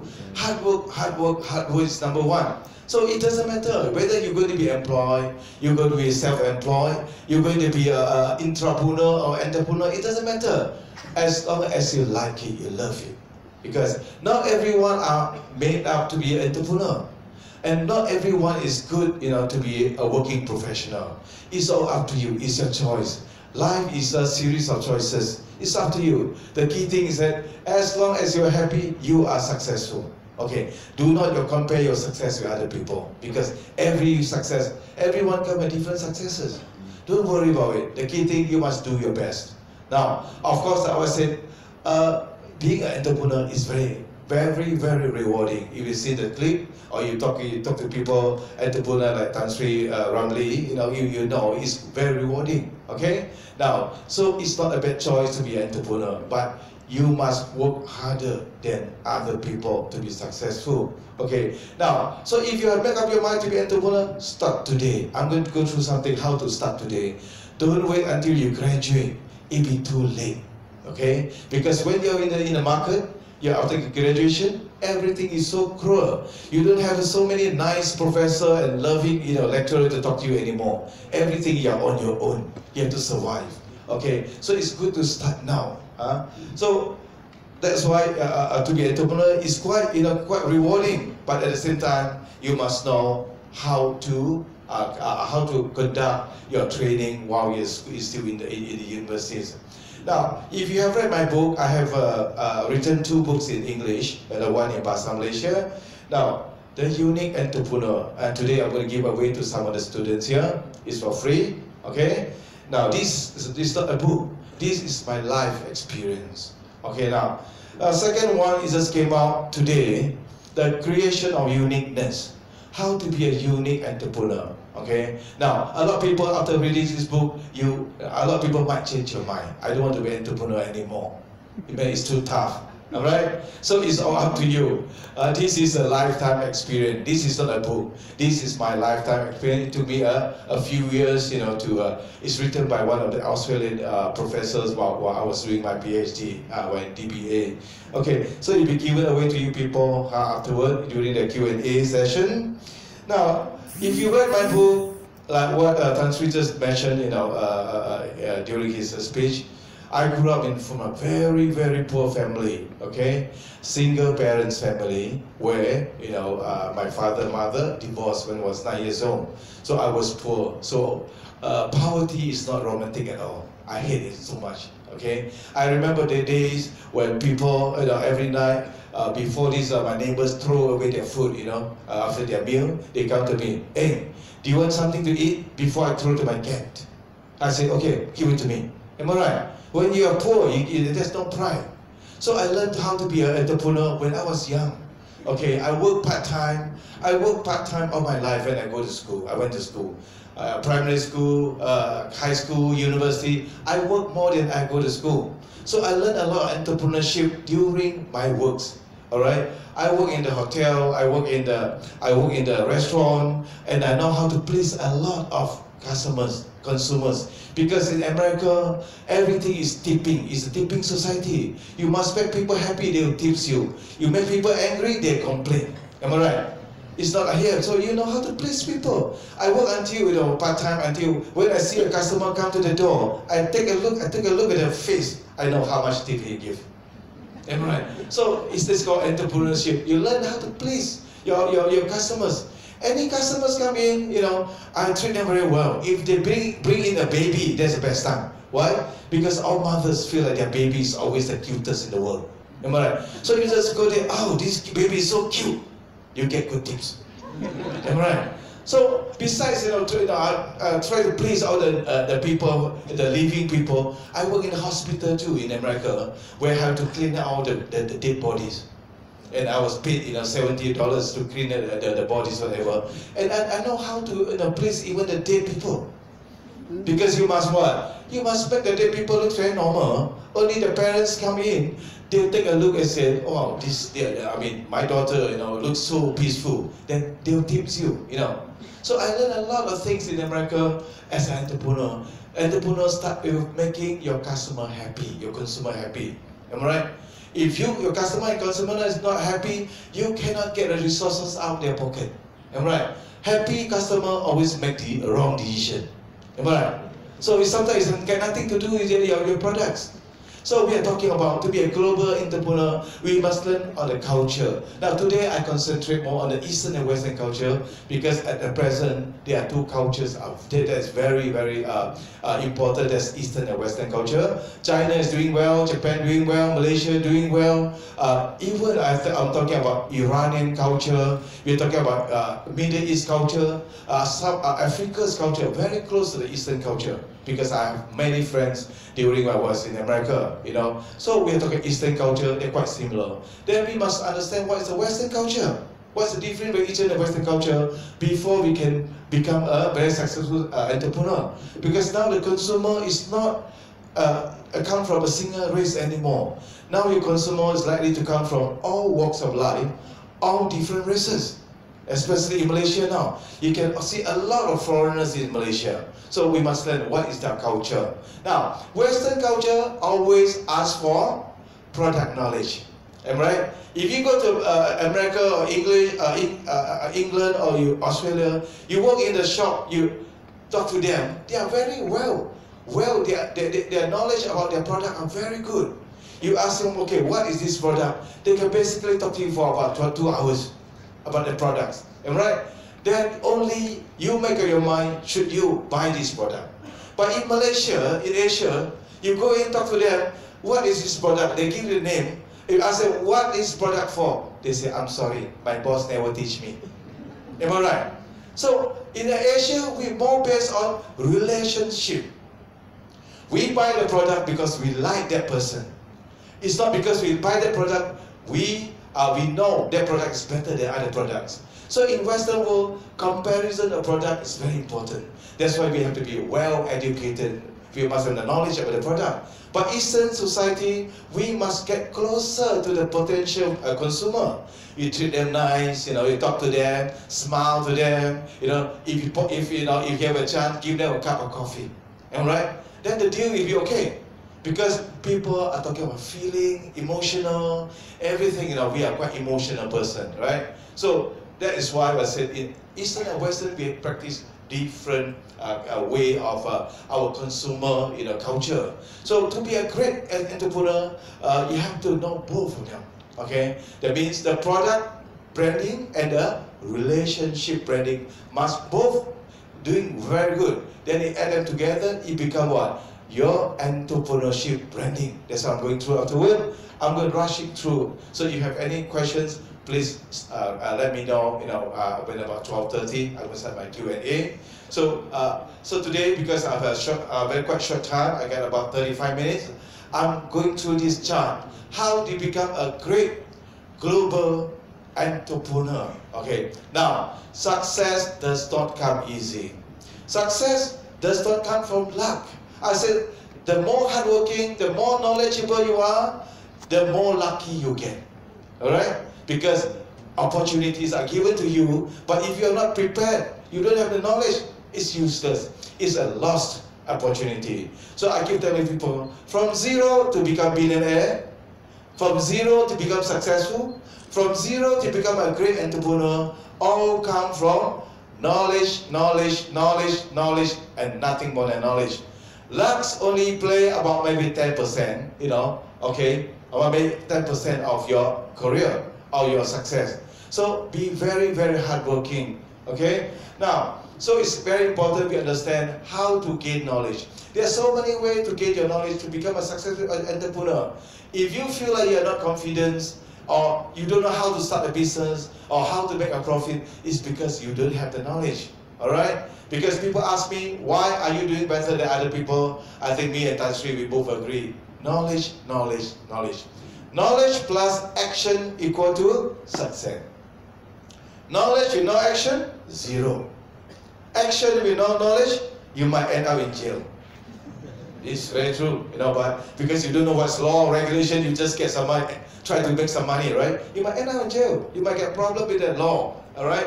So it's very important to get the knowledge. Success comes from systematic application of your knowledge.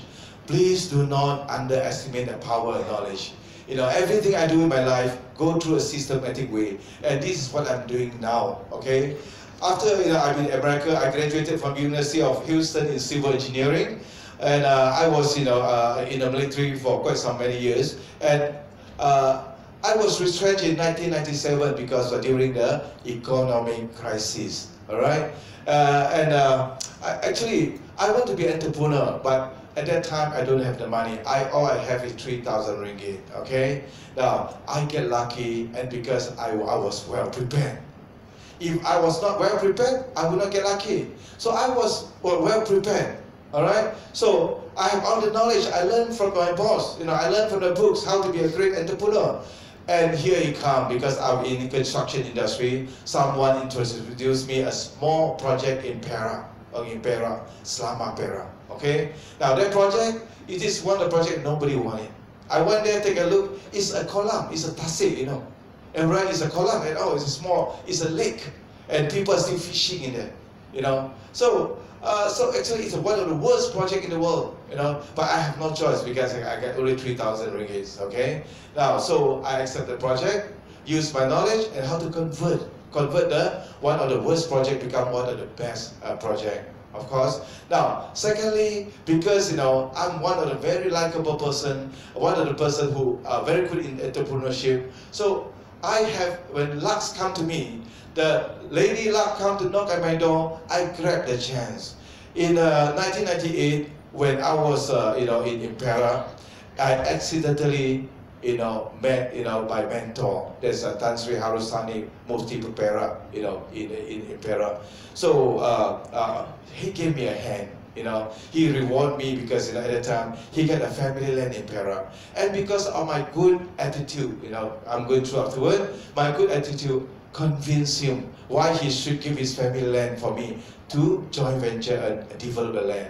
And after that project, I become one of the richest person in the area. Okay, being an entrepreneur. Okay. Now, so it's very important we're going through all these points. Anyone can be successful if we follow all these points here. Okay, which is I and myself is practicing for the last 30 years. Okay, can we go to the slide? I try to go through it one by one. Now, to be an entrepreneur, it's just another career. You must ask yourself, what is the relevancy of you want to become an entrepreneur? Okay, now you want to be successful, you must set a goal.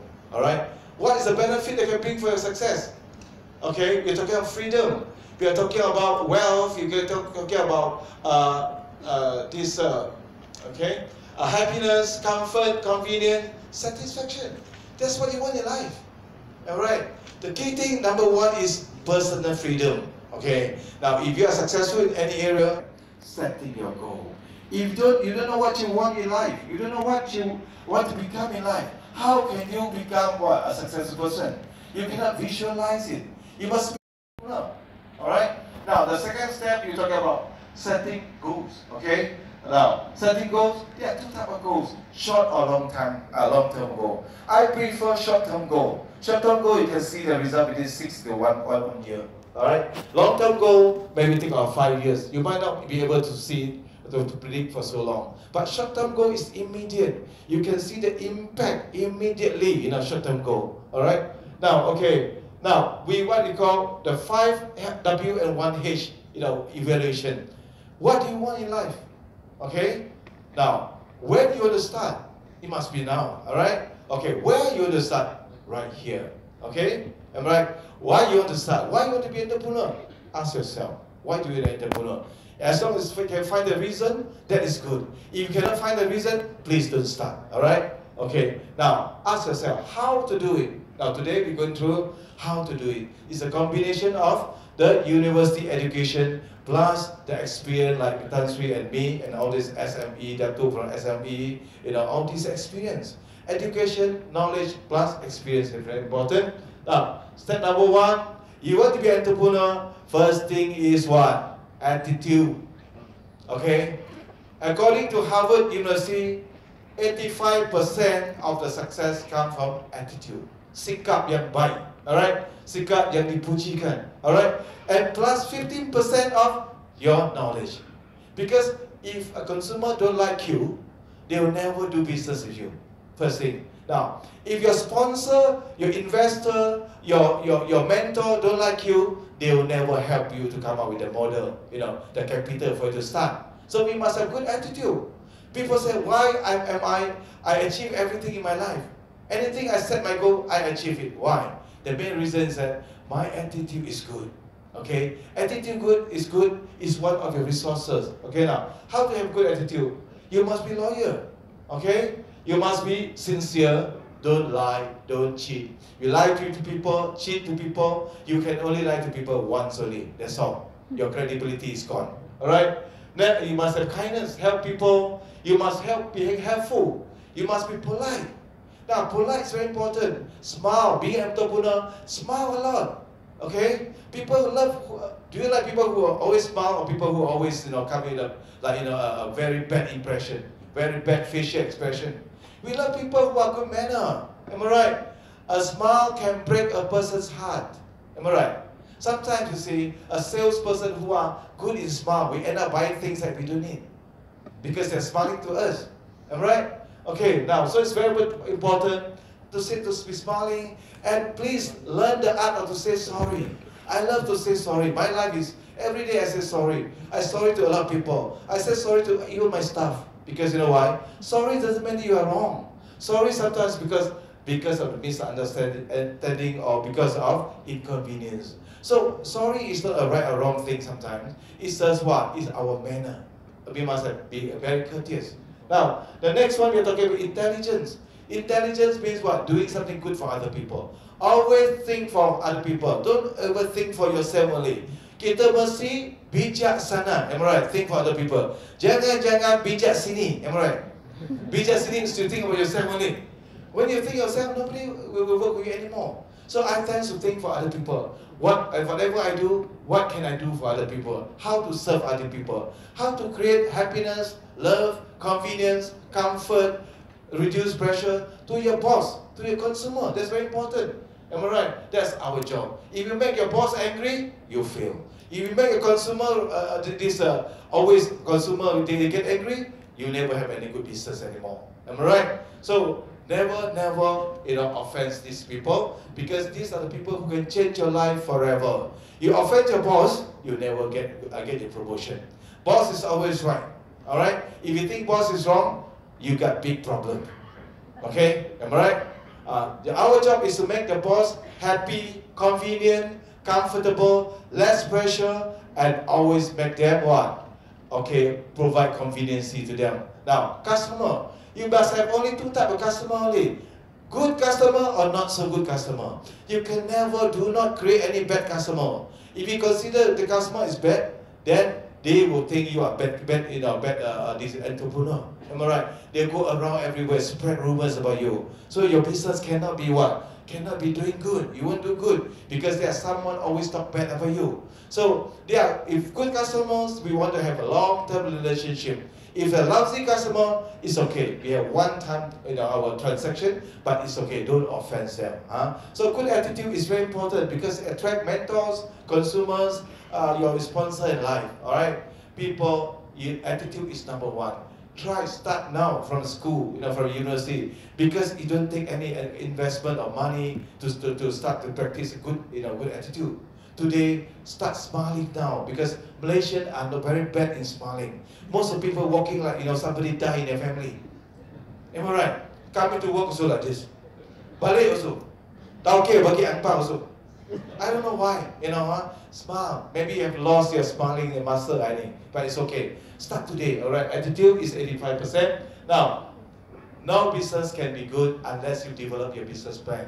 Mission, vision, strategic plan. All right. If you don't know it, start now, because I believe today most of you are entrepreneurship students. Believe it, start your business plan earlier. If you don't know how to write one, talk to your professors, lecturers. They are very good in giving you the tips how to develop your plan. Develop today, not when you graduate. Too late. After your graduation, you are so nervous, you don't have the time anymore. Do it now, okay? Third one, understanding the gap. Then what is the gap? Gap is provide service or selling products that nobody has or nobody willing to give. Okay, go to the market, check it. You observe your competitors. What are the things that they will not do? What are the services they will not provide to the customers? You do it. Okay, it's the gap. Now, the gap start with what? If you are a fresh graduate, you're going to start your entrepreneur. You're going to be a business person. This is a few things I will have to remind you. Now, when you first started your business, make sure your price must be good. Because you don't have the capital. You don't have a strong financial background. So compare your prices. Make sure your price is lower than other people, your competitor. That's for you to for a foundation to start. If your price is comparable to other people, same price, you can never start anymore because other people they are well established. Now, after that, your quality must be good. After quality, when your company is quite okay, you can survive. Service must be good. All right. After your service, the public relationship, it must be able to good. Okay, the PR must be good with your consumers, you know. After your PR, feeling, I'm talking about. Create a feeling of yourself with the customers. Like my company, a lot of people coming to buy my houses, and this is the 5th or 6th houses they've been buying all these years. All right, the feeling is there. We always buy things from our friends, the feelings, you know. Why should we buy from some unknown people? We want to give our profit to our people who know us well. Now, the highest level, great friendship with them. If you make friends with the consumers, your friends will eventually come back to you. If you are selling insurance, now you are very good to that person. I think that person, when he need to buy insurance, first thing he'll think about you. Am I right? How to give an excuse, you buy insurance with someone else. Alright? So friendship is very important. Now, so the gap. Now, again, to be a unique entrepreneur, these few things must go through, and it's all in my books also today. Okay, there are 6 factors to be a unique entrepreneur. Number 1, we must own product or service that other people do not have. 2, we must own product and service that other people want. If they don't want it, it's useless. Now, the third one is we must own product services that are affordable to other people. If you have a product, I want it, but I don't have the money. I cannot afford. What's the point? Am I right? Everyone loves diamond, but we cannot afford one. Am I right? Especially female, right? If you love me, please don't give money. Give me diamond. Am I right? But diamonds are expensive. So this is something we cannot afford, right? For the fourth one, we must establish a tradition of creating value in other people's life. Your product or service must add value to other people's life, like happiness, convenience, comfort, all these things. You must add value to their life. The fifth one, we must have product service that welcome, respected, and loved by other people. Now the last one, we must know how to sell and publicize our products. Marketing promotion plan. Asian people are very, very bad in doing marketing because we are shy. We always keep quiet. Right? We hate to open our mouth. So we cannot publicize, we cannot market our products. We learn, in our culture, we don't talk so much. Alright? So you must know how to market, how to publicize, how to tell people what you have. A lot of professors, they are so good. They get 10 PhD. Sometimes you ask them, okay, what do you think about Malaysia economic situation? They say, I don't want to talk. But you are the best professors around, Am I right? You have the best medicine in the world where you can cure all the diseases, but you keep quiet, you put in your house, nobody knows. So if you have anything that's good, you're strong, your strength, you must talk to people. Tell people how good you are. Of course, nobody like you. It's okay. Alright? If you want people to like you, only one way only. Give them one ice cream, they love you. Am I right? We are not here to give people ice cream. Alright? So tell people how good you are. You don't have to brag. Don't be boastful, but tell the facts, how good you are. Am I right? If not, the boss don't know how good you are. Consumer don't know how good is your products. How to buy from you if they don't even know how good your product is. We must know, only we will make decision, consumer behavior. Am I right? Now, next one, mindset. Okay? Give customer what they want, you get what you want. Being of disadvantage. Always let the consumer take your advantage. People, by human nature, we are egoistic and we are greedy. We always want to take advantage of other people. If you said, okay, can I get some discount? I say, yeah, 5%. Can I have 6%? Yes. 7%? Okay. 8%? Okay. 9%? Hey, please. 10%? Okay, so.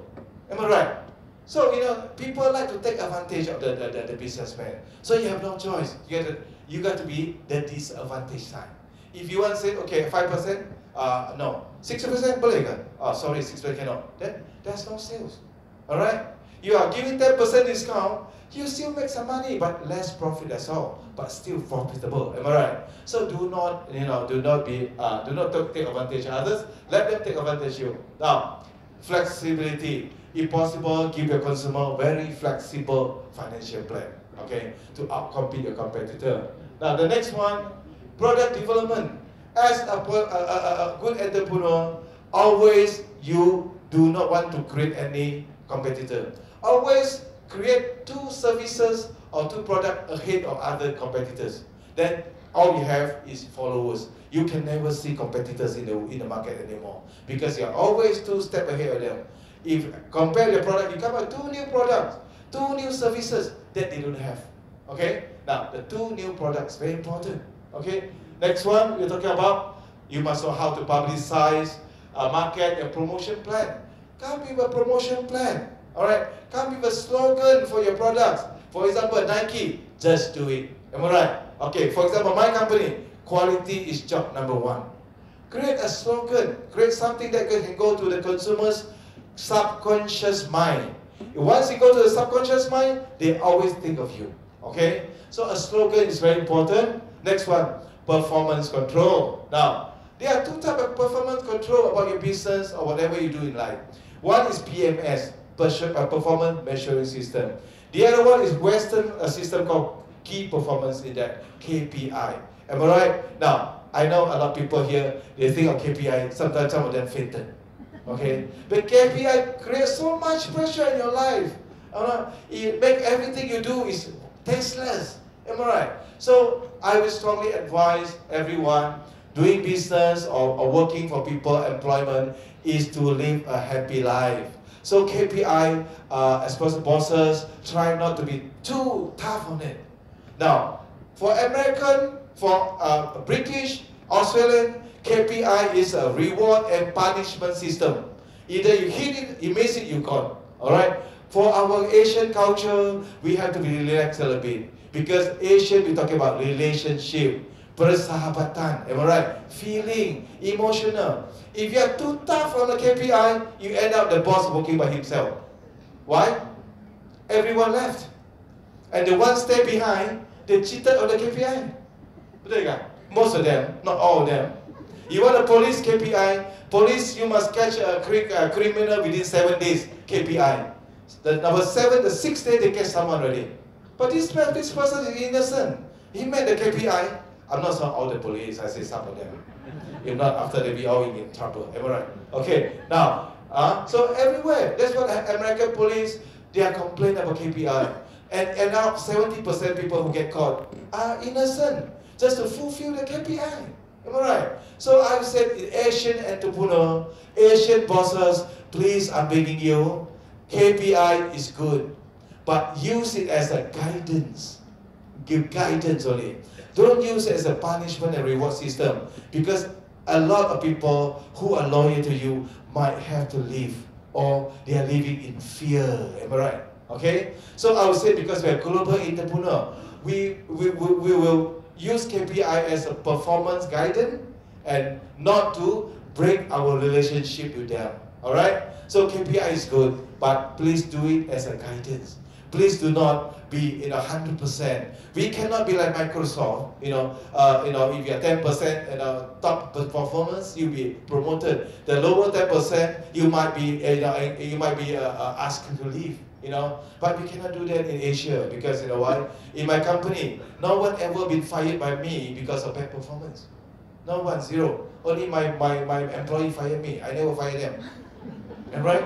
Okay? Because how can I fire someone who's working for 20 years and KPI, he missed the KPI by 10%. So it's our culture, it's so difficult to implement. But it's a good system.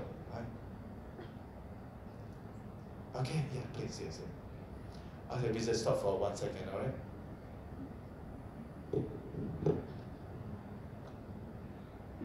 Sorry, thank you for interrupting.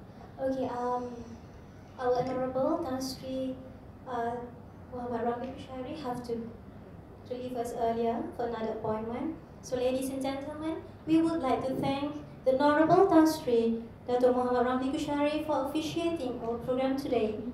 Our speaker today, Tan Sri Dr. Paduka Dr. Feng Aseng, would like to present a souvenir to the Honorable Tan Sri Muhammad Ramli Kushari. Please welcome Tan Sri.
Tan Sri Dr. Paduka Dr. Feng Aseng, you may continue your speech.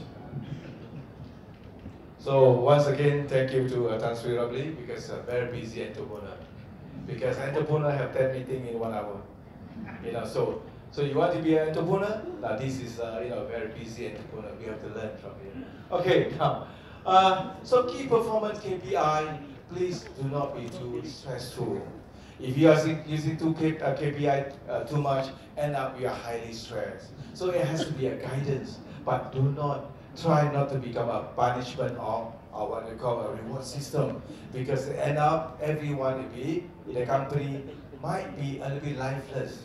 Everyone's so nervous, am I right? To go for KPI, but we have to do our best, try to be close, at least, even if you don't hit the KPI, at least try to be close to it, am I right? Okay.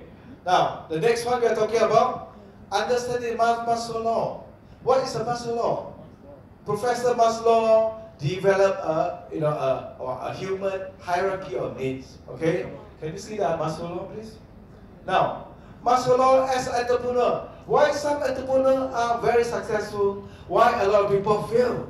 Because you do not understand the Maslow law. Maslow law is the a human's hierarchy of need from the normal population until the highest level. So your product and services, before you start your business, you must know which level you are to provide your service or your products to. Now, the lowest level we are talking about food, lodging, accommodation, logistic. Now, this level, what kind of business you to start?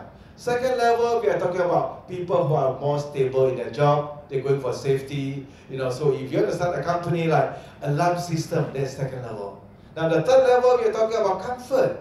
Okay, do you want to start a business to provide comfort to people, right? Comfort, for example, tour agent, tourist agency. We are talking about entertainment center. The comfort. The fourth level is recognition. Now, recognition, we're talking about maybe people want to say, I want to be an entrepreneur. I want to start a job of selling a Lamborghini or Ferrari. That's the number 4 level. Am I right?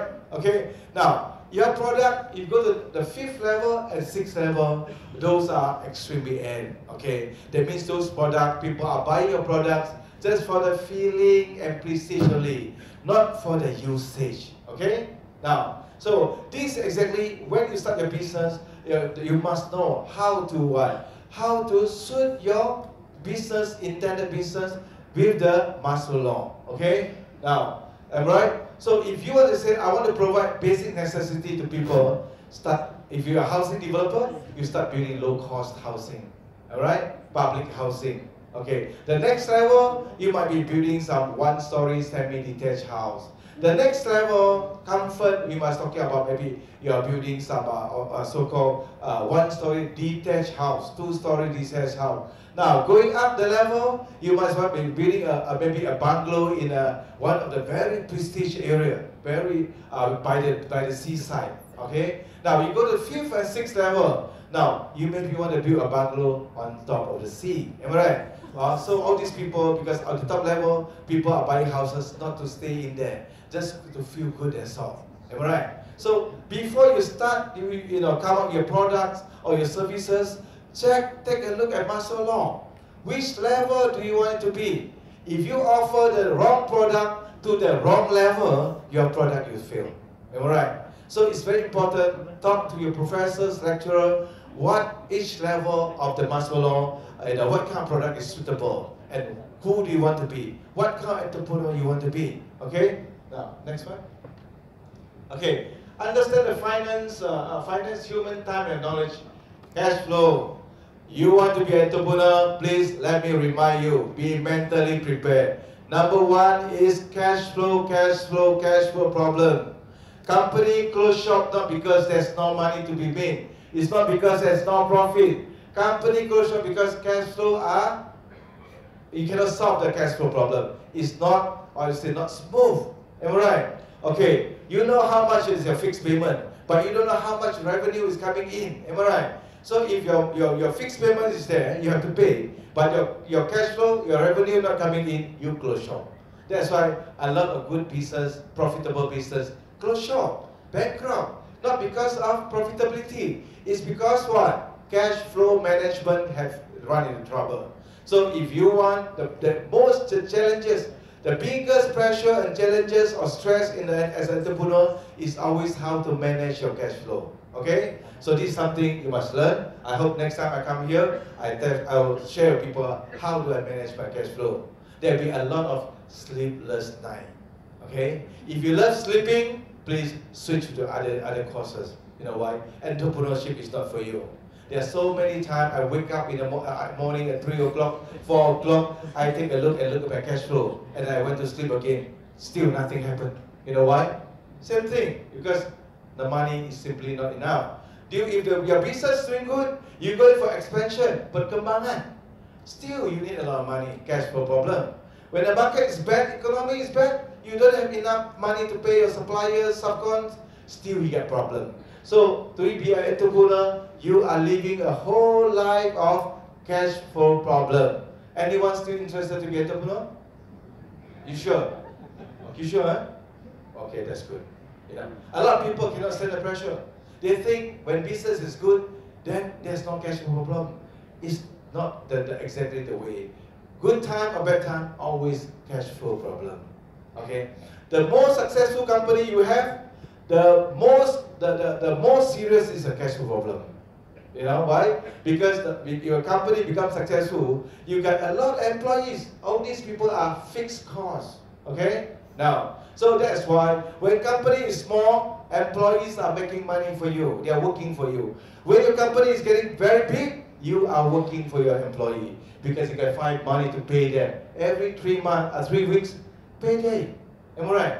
As if you are in America, even worse. Americans are paid weekly. Every weekend you are under pressure, you're going to pay them. Am I right?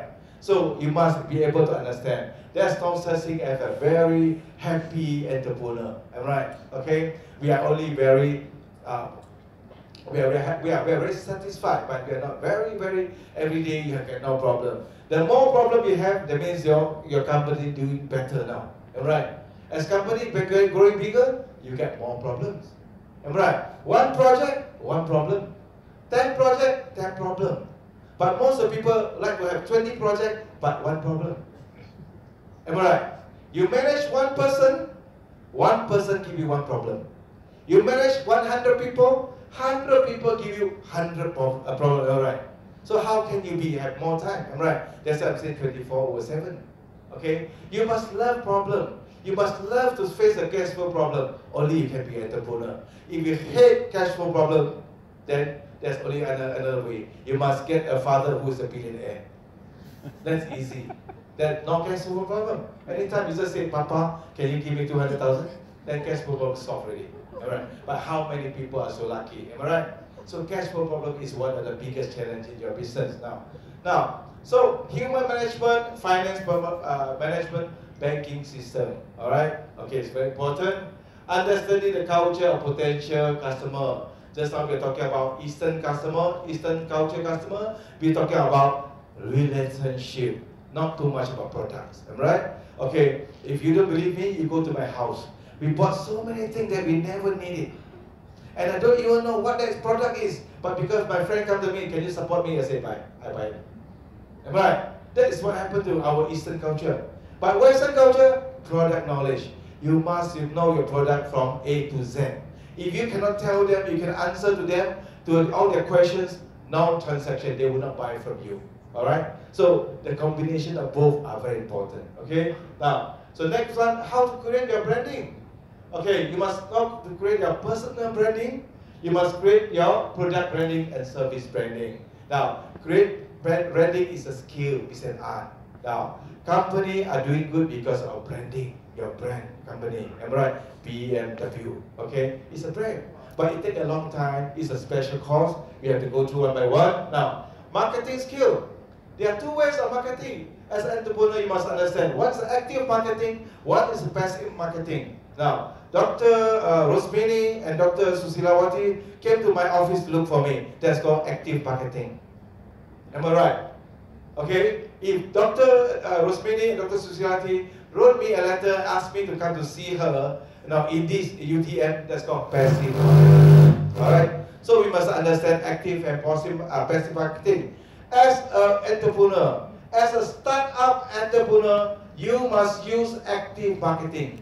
Go to look for your potential customers, consumers.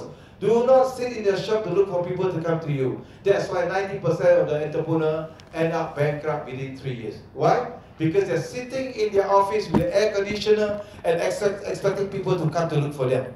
Am I right? You start out a business, you start out a restaurant, make sure you go out, join all the association, go to all the function, learn, to know a lot of people, then invite them to come to help you, come to your restaurant to consume your food, whatever. So your public relationship is very important. Active marketing works. Passive marketing does not, it's so difficult. I have a customer just now, he's a Malaysian who works in Dubai. He bought one of my houses, and he want to sign the sales and purchase agreement.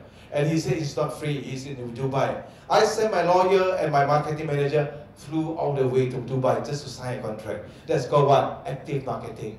Okay, do not wait for them to come back, and I'll let you know, I come back 3 months from now, I'll sign the S&P. After 1 month, maybe she changed her mind. Am I right? So active marketing is very important. People keep changing their mind. As the economic situation getting worse and worse, people change their mind faster and faster. So active marketing as compared to the passive marketing. Okay? Now, entrepreneur as leader, just like we are talking about, entrepreneur, you must create yourself as a leader. Alright? Go for a leadership course. Go to join a lot of leadership class. And okay, now you must learn how to teach your people, cultivate your manager to be a leader, because you want to expand. When the company is expanding, you need a lot of good leaders to lead the team. You cannot expand your business on you alone. All right, you need a lot to have help for other people. That's why learning of leadership is one of the best way to expand or manage your downlines. Next one, okay. Choose an idol. Okay, choose an idol. Pick a person, a successful entrepreneur that you want to be like him. Okay, buy a lot of read a lot of news about him. If you can buy his book, whatever, talk to him and just follow whatever he do. Because successful entrepreneur can be what? Can be emulated. We can follow the blueprint of the successful person. Study on his behavior, what he do, what he say, what kind of business. Just follow exactly. Some people say, I follow 80%. The other 20% I don't follow. But because if you follow 80%, then you agree. But what actually made him to be different from you is the 20% that you don't want to follow. Okay? You take a look. You follow whatever you agreed or not agreed. Only you can be like him. If you follow things that you agreed and you discard, you don't want to follow things that you don't agree, that means you end up just like you. There's no change in your future. Alright? So it's very important. Pick an idol, then follow exactly. Okay, now can we go down to the last slide? Don't move it. Okay. Now, pick an idol, and at the same time, make sure you mix with the right friends. If you want to be an entrepreneur, try to mix with the entrepreneur. Only you learn from them. Am I right? If you mix with some, of course, if you try to be an entrepreneur, you mix with Siti Nurhaliza, Dato Siti Nurhaliza, you end up to be a very good singer. Am I right? Because he sings so good. But if you say, I want to be a good entrepreneur, I end up mixing with Tiger Woods. So Tiger Woods, you end up your golf improve, but your entrepreneurship might not improve. Am I right? So mix with the right people is very important. Who you want to become, mix with that person. Read his book, okay? Or attend his talk, whatever seminar, and learn from him. That's very important, okay? Next one. Now, just now we are talking about Eastern and Western culture. Can you go on? Now, Eastern relationship, Western product culture. So, Eastern culture, you must know human management, who you know, feeling, emotion, harmony, sacrifice. Western people, you want to sell them product, you must know what you know about product, service, SOP, how to talk to them directly, firmness, assertiveness, tell them the reasoning, creativity, okay? Now, be analytical, and you must know how to market to them, how to get to them. We sell product to our friends in Malaysia, okay? America, you sell your product on the TV, right? So it's different. So we must know both types of selling. So Western people are called, they promote product branding. But Eastern people, we say personal branding. So can you move it up? Now, you want to be an entrepreneur, you must have the personal branding plus product branding. You must know how. Now, what you know is product knowledge. Who you know, relationship. Who know you, become what? Very important. You become your complete branding. Now, in life, there are three things. Who you know, what you know, but the most important thing is what? Who know you. Alright? If a big company know of your product, because you have the branding ready, they'll simply just invite you to sign a contract with you, your life change forever. So, we have to create, now, who you know is the attitude. Seek up, right, to attract people, consumer, right, to attract mentors, sponsor, investors. What you know is the product. The product must be good. You must tell people how good is the product. You must know the details of the product, all right? Okay, after you combine these two, you become what? You become entrepreneurship branding, right? Entrepreneurship branding, when the market know about you, the big company know about you, they come to look for you, called who know you now. So your branding must work, okay? Now, next one. Now, so identify, attract, look for methods, process, resources, people, consumer to help us achieve our strategic business goal. You go to the next step, setting goal. Just now we are talking about setting goal. It's so important. 10 steps in setting goal. Now, this is a course by itself that I've been giving to a lot of people. Now, your objective must be clear. You must have desire. Believe in what you do. Believe and achieve. Alright, you must have the knowledge, commitment, you must have the action. It's not point keep talking and no action. Alright, you must have synchronization and coordination, sharing, reflection, readjustment of your plan. Keep reflecting your plan, so it's so important. Now, you must prepare yourself a critical path, how to identify your goals, okay?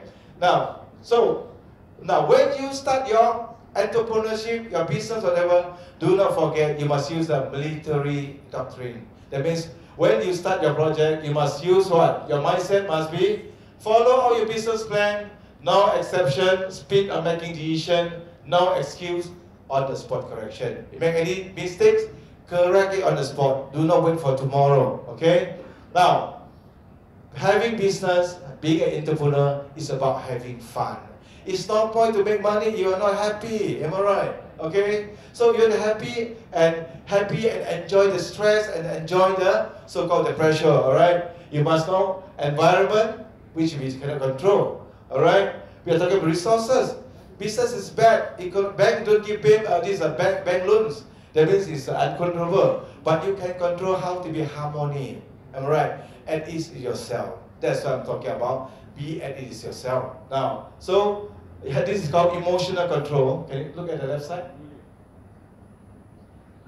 Emotional control mechanism. You must have it. Yeah, I don't want to. I see a lot of entrepreneurs. They're so stressful. I said, go get a job. Don't be an entrepreneur. Am I right? Less stressful to be being under employment.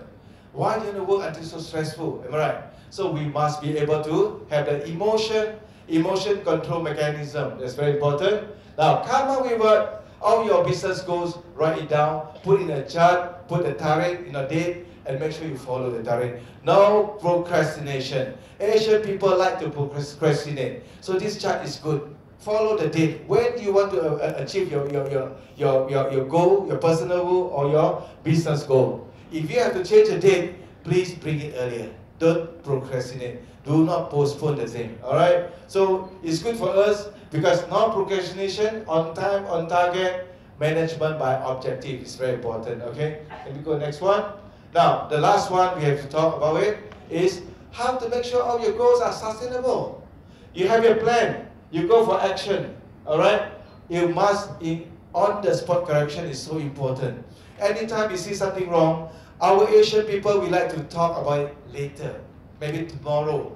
No, make sure you make the correction right on the spot, because if not, the system doesn't work. Because if you talk to them after 1 week, after 2 days, they already forget the thing, and it's not impactful anymore. For our plan to work, on the spot correction, make correction right away. And a lot of people might not like it, but it's okay, we don't care so much. Am I right? We cannot please everyone. Alright? You want to please everyone, the plan that doesn't work. But you must go to the point, tell them where the adjustment is, right on the spot. Okay? Now, after that, we go for data collection. Observe. Okay? Reflection. Pick 1 day in a week, sit down, same time, same day. Go through your planning. See, does it work? If it does not work, come up with a new plan. Talk to the consultant, your professor, lecturer, consultants. Talk to the experts how to improve it, and next week you come out a new plan. As long as the process keeps changing, it's okay, but the objective must remain the same. Do not change the objective. Change the process to reach the objective. Okay, that's what we call the Gimlet accountability and sustainability process. Now, so once you go through all the steps, many steps. That's why success is so easy. A lot of people feel that to be successful is easy like this. These are all the steps I'm following. Even I go for adventure, the next trip I be jumping from 5,000 feet, in a cliff. Okay, jumping down with my wingsuit, flying for about 2 kilometers. I open my parachute and land, hopefully safely. Okay, that's my next trip. Okay, now this is the one thing I think the fatality rate. Every 60 people who try this, 1 person will be dead. Okay, so like I said, I'll have to wait for someone jump and die. Then I'm the first one. The next one will jump. Then I'll be safe. Am I right? 1 people die within 60 jumps. Am I right? So this guy died. The other 59 jump is safe. Okay, now so I have to do a lot of planning on this. Okay, now so if you are successful, remember, enjoy the fruit of your success.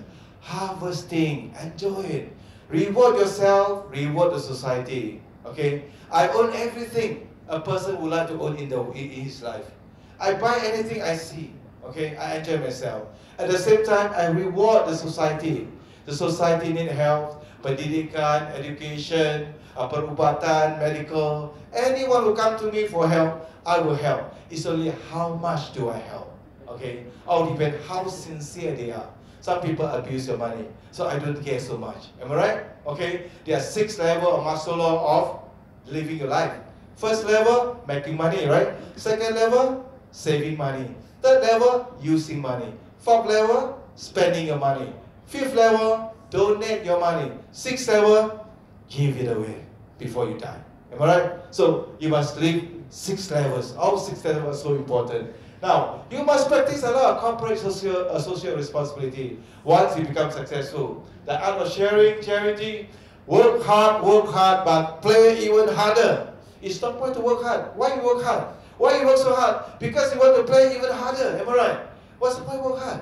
Okay, life is so short. You work so hard, that's not fun in life. Okay, work hard and to play harder. Sustainability. Make sure your plan, go through the plan. All right. Make sure your success are sustainable. That means you can keep your success. Okay. If you cannot keep your success, it's no point of being successful. All right. Okay. Can we see the secret of success again? The slide. Now, okay. Now to end my talks here, because today, thanks UTM for giving the chance to be here to talk to everyone. I'm rushing because it's, time is so limited. Okay. So, but anyway, I end my talk here. But to remind all the entrepreneur, all the future entrepreneur, there's no secret to be success. No secret. All secret come to only one page. Nothing more than this. Okay, first one's knowledge. While you are at the university, learn everything, squeeze everything from your professor and lecturer. Make sure they teach you everything they know in their brain. Suck it out from them. Am I right? Knowledge. Am I right? If you don't talk to your professor or lecturer, you don't learn too much. Make sure they teach you everything because they are more than happy to do so. Because the sharing knowledge with everyone is also part of the charity. Am I right? Okay? Now, after that, you must work hard. Put everything in action. It's not point to talk and no action. Put into daily action. That's what I'm saying. Not when you start your business after you graduate. Start from today, now, here, today. Start. Do you have to wait until graduation only start practice how to smile? You can smile now. You want to be an entrepreneur, first thing is smile. Am I right? Do you have to wait until graduation, then you learn how to say sorry to people? You can start tomorrow or now. Why tomorrow? Now, am I right? Okay. So start now, all your practice. Good attitude, start now. Once you graduate, you start your business. The probability of become successful is very, very high. If not, you are taking risk. Am I right? Now, third one, perseverance. You must be what? Very persistent. Don't give up. Never, never, never, never give up. People say, not until the last minute, I will not give up. I say, even until last minute, don't give up. Am I right? So to me, never give up. Okay? Because the last minute to different people, last minute is different, Some people's last minute is now. Am I right? So never give up your life. Perseverance, and set your goal. If you cannot set your goal, how can you start a business? The goal is very important. If you want to any business, start thinking about it now. Mix with the people who are in the business. Go to the library, get the books about that things. Read the biography about that person. Start getting an idol. An idol now. Make sure you start today. Do not procrastinate. The earlier you start, the more successful you're going to become. So there's no secret. The only formula is right here. To be successful, this is the thing that you need to know. Okay? Okay, so thank you everyone for giving me the opportunity. This is the thing I have to share everyone. Success is hard work and hard work. Thank you, UTM. Please give Tan Sri another round of applause for his great sharing today on building future entrepreneurs. We'll proceed with the next session, which is the Q&A session. And as what Tan Sri has mentioned, this is actually his strength. So make this Q&A session a great opportunity for yourself. Please address yourself. Yeah, please. Thank you, Tan Sri. I'm not supposed to be here this morning. Good, but my daughter, who studied MBA here, she cannot come. She has a teacher at the meeting, so she woke me up this morning. Asked me to come here. So she is a leader. Yes, she's with the Prime Minister's office. Good. She's chair at the meeting. So I was surprised that I'm 64 years old. Last 16 September was my birthday. So I came back to the classroom. That's good. Like my daughter 2 years ago.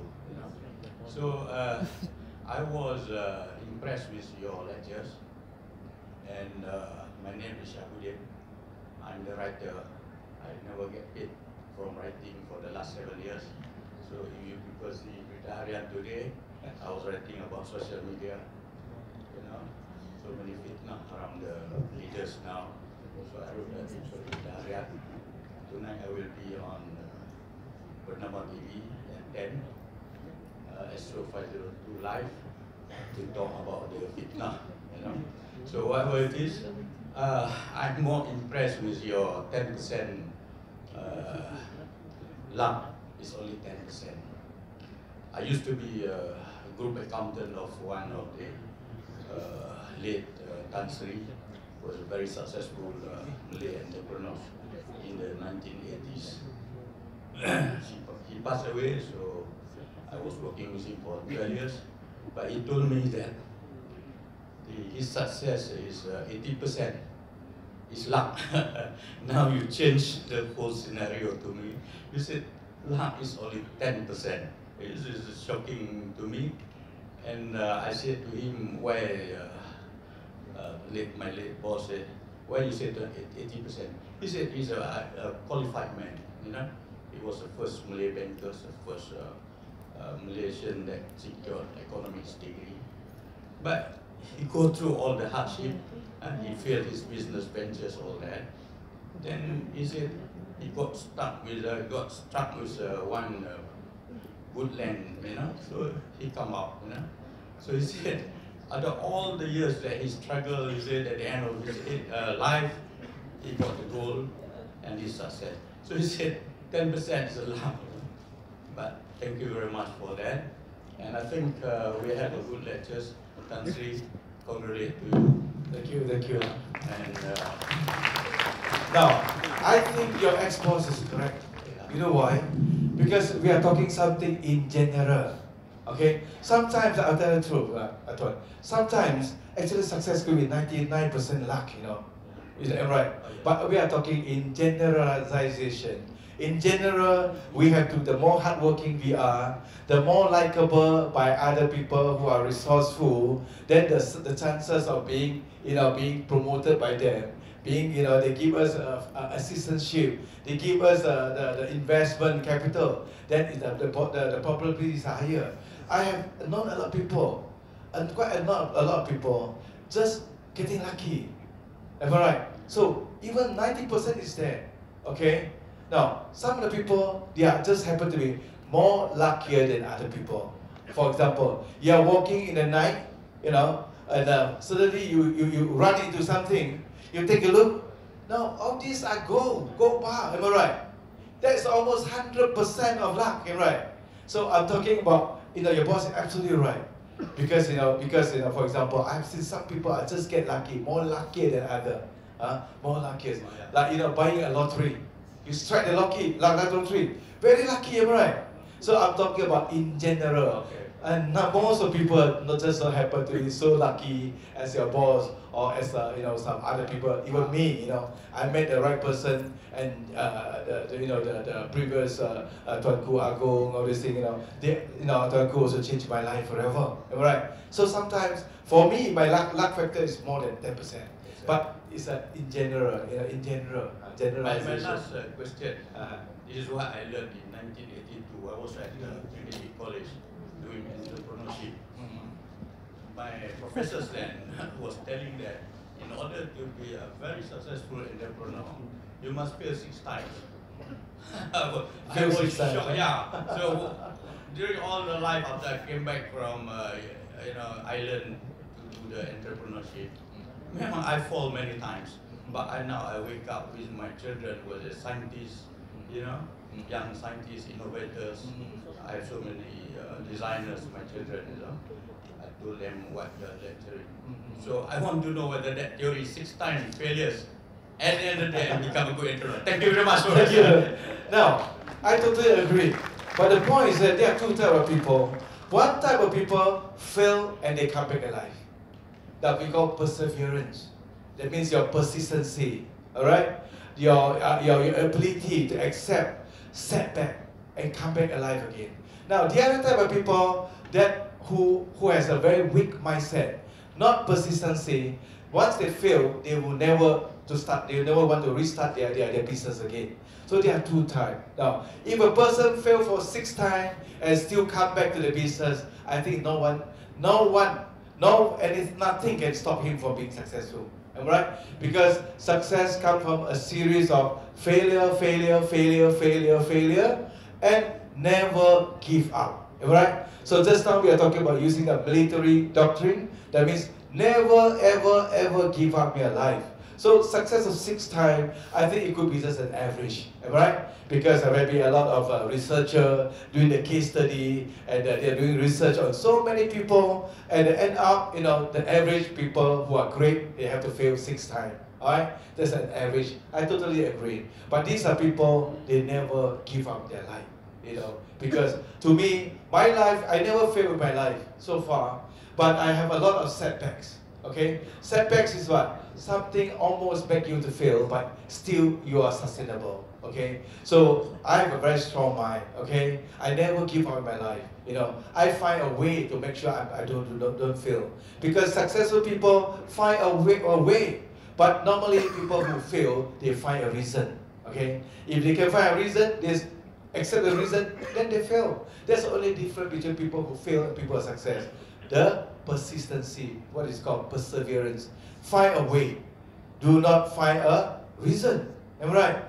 Tough situation will last. Tough people will always stay. Am I right? So your mindset is so important. Not to give up. Never give up. So I totally agree. 6 times, average maybe, okay. Because of course I never do a research on this, how many people. But I know Abraham Bell, Graham Bell, his telephone system failed 999 times. And eventually it becomes successful. So you need a very tough mindset. Never give up kind of attitude. Only you can be successful. That's the only reason. Success you must have that persistency. Very important. Thank you. Very good. We share, that's what I'm saying, sir. Mutual sharing process.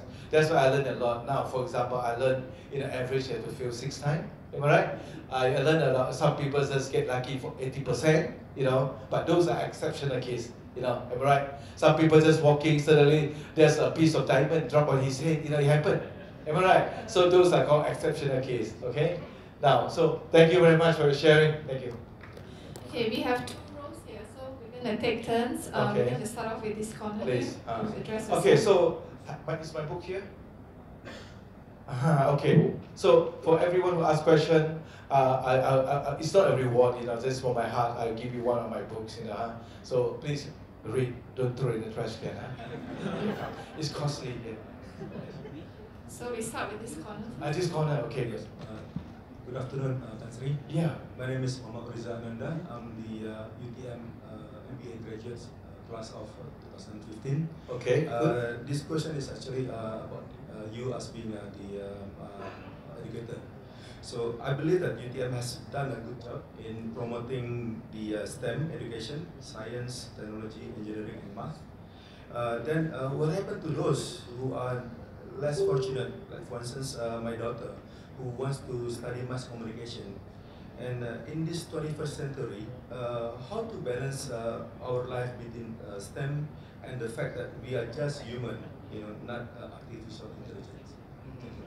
Now, talking about balance in life, I would say there's no such thing as balance in life. The only way to create balance in life is to accept it.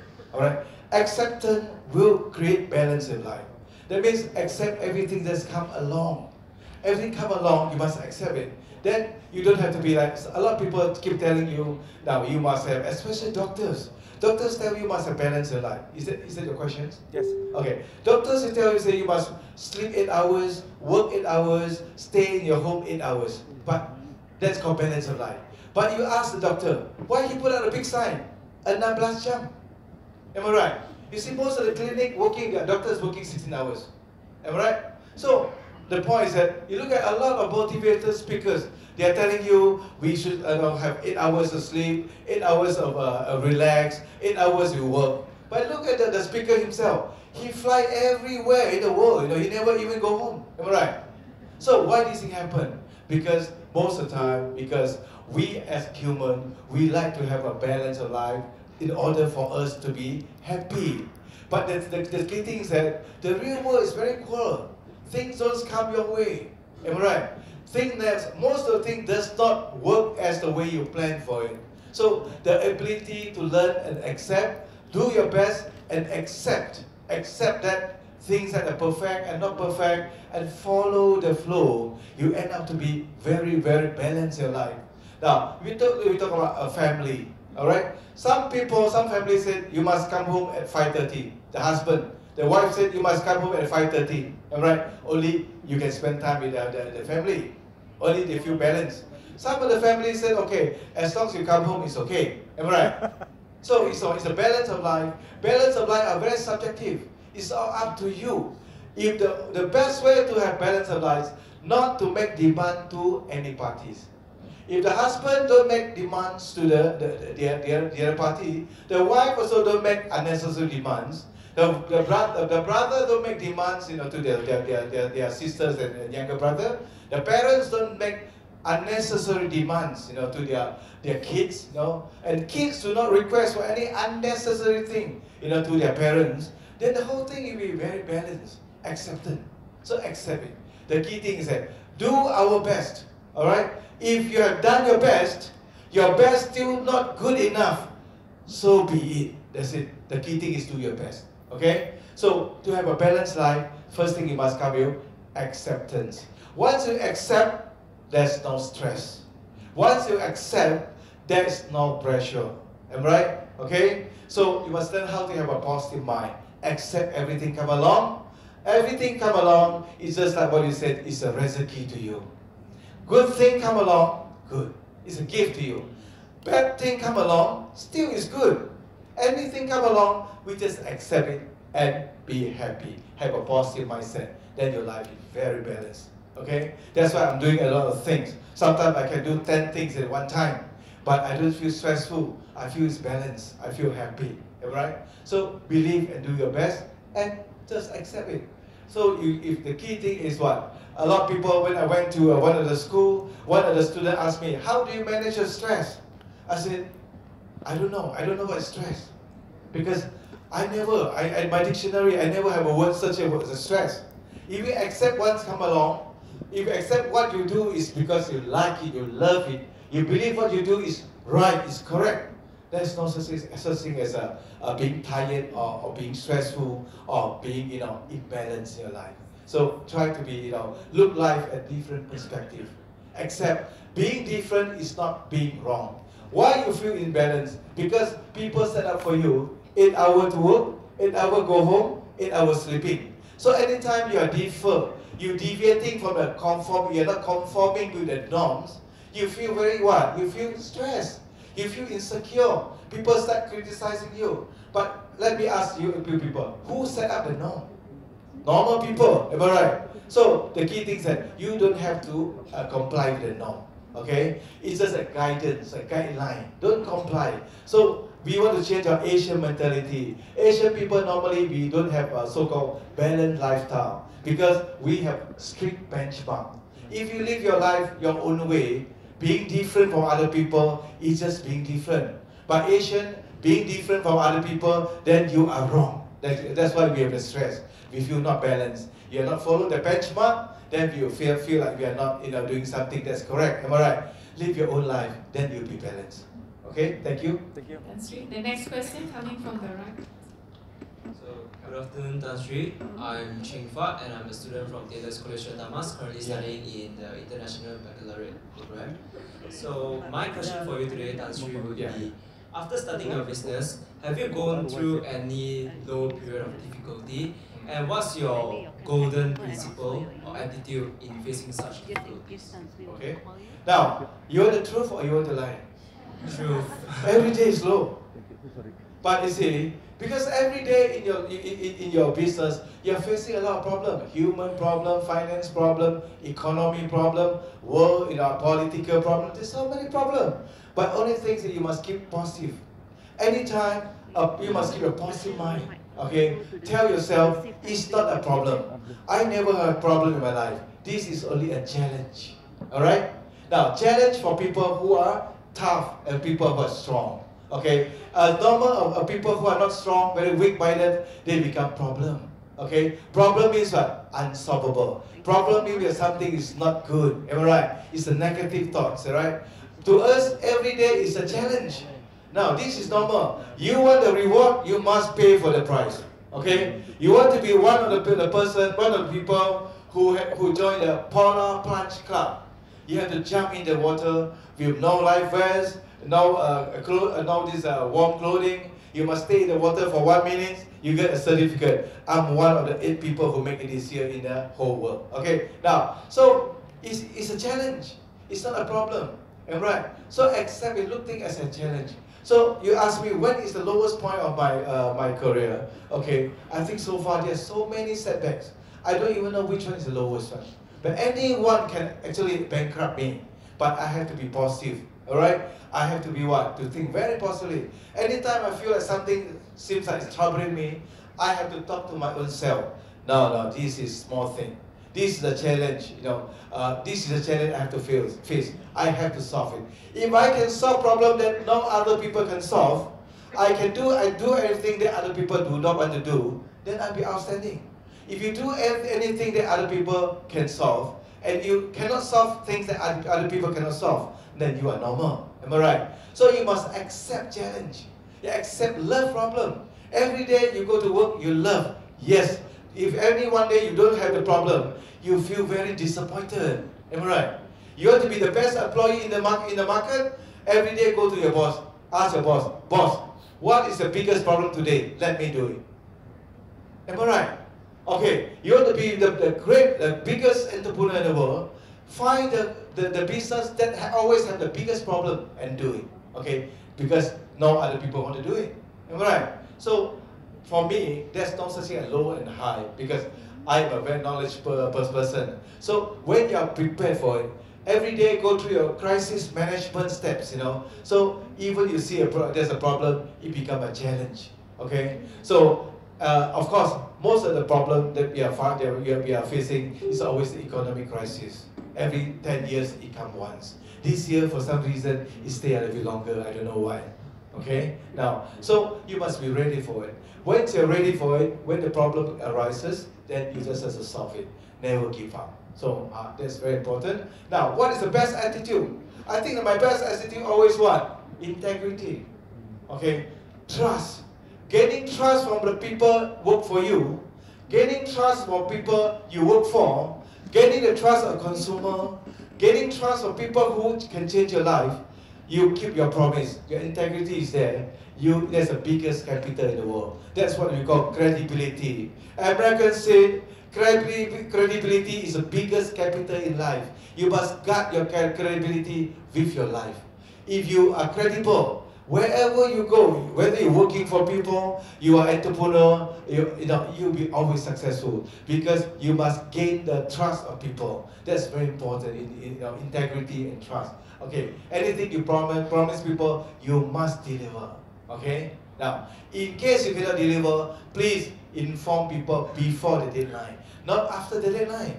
After deadline, you become what? Irresponsible. If you promise anything that you cannot get it done, sometimes you promise certain things you cannot get it done. Make sure you inform people way before when you know it cannot be delivered. Then people still respect you. Am I right? You keep your credibility. Do not, sometimes some people, let's say for example, the meeting starts at 12 o'clock. Some people come at 12:30 and start walking like this. Hey, sorry, sorry. Now this kind of sorry is useless. It's not incredible. You must call people. You know you're going to be late. Call people, say, okay, 11:30. I'm sorry, I will be late. I should be arriving at 12:30, for example. Okay, let people do their own thing, or they go to take a nap or whatever. Right? So credibility is the biggest, the biggest attitude that made me a good, very, very outstanding entrepreneur. Keep your words, promises. Keep your promise. Credible.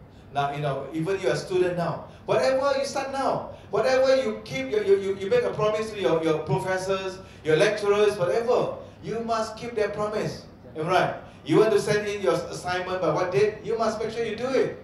Don't come excuses. In case you get anything happen, please go and talk to your professor before the deadline, not after the deadline. So credibility is number one. Okay. Thank you. Next question. Can you give them the book right on the spot, please? Yeah. You know, after this, when you be curious, give them right away. Okay. Next questions, please. Yes. Assalamualaikum, a very good afternoon to Honorable Tan Sri. Thank you. Varieties and ladies and gentlemen. I am Major Hamidi bin Mokhtar. Yes, sir. Currently serving in Malaysian Army Aviation. Right now, I'm pursuing my MBA. Good. Concentrations in Aviation Management. I have 3 questions actually. Okay. But I picked up. Okay, can we start number 1 so that I won't forget? I think I'll be giving other chance to ask questions. Okay. I'll just pick up one. My question, what is the most challenging kind of business threats that you have encountered along your business journey, and how you foresee that those threats to be transformed as mediating neither moderator variables to remain successful, that's it. Okay. Now, as a businessman or entrepreneur, there's so many traps in business. Now, one of the biggest trap we ever face for all the successful entrepreneur or founders is what we call the founder's trap. Now, what happens then? As a company, when the company is small, we employ the people who are not so well experienced or maybe not so well educated. Because at that point, you cannot afford a lot of people to hire a lot of people who are highly qualified. Okay. Now, they are performing super. Okay. Now, slowly, when you're expanding your business to the next higher level and going higher level, and you end up, you'll be more and more lonely now, because a lot of people, their capability are being limited unless they are just like you, keep going to school, to keep going to the courses, improving themselves. All right. Now, at the beginning of your enterprise, maybe you as a boss, you are 10 steps ahead of your managers. Now, as your business grow, the boss could be going 20 steps ahead, but your employees or managers still remain no change. All right. So you find yourself more and more lonely. Okay. Now, if your enterprise, your company, I think accidentally become a big company, all right, very big company like what I'm having now. So we end up more and more people that previously, you feel like they are very, very good, outstanding. Suddenly, you feel like they are not performing now. Why? Because of founder's trap. It's because of when you keep growing, your people who are with you for so long never grow or grow very slowly.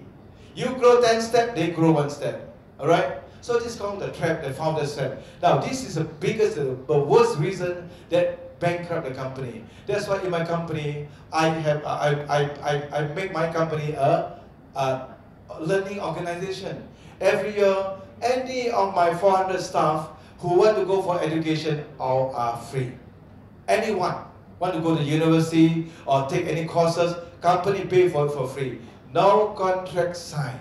Even you finish your MBA, you want to leave tomorrow, it's okay, because I'm helping other company to create a expert leader. Am I right? So every year, like this year, we're sending about 15 people for EMBA course in Malaysia.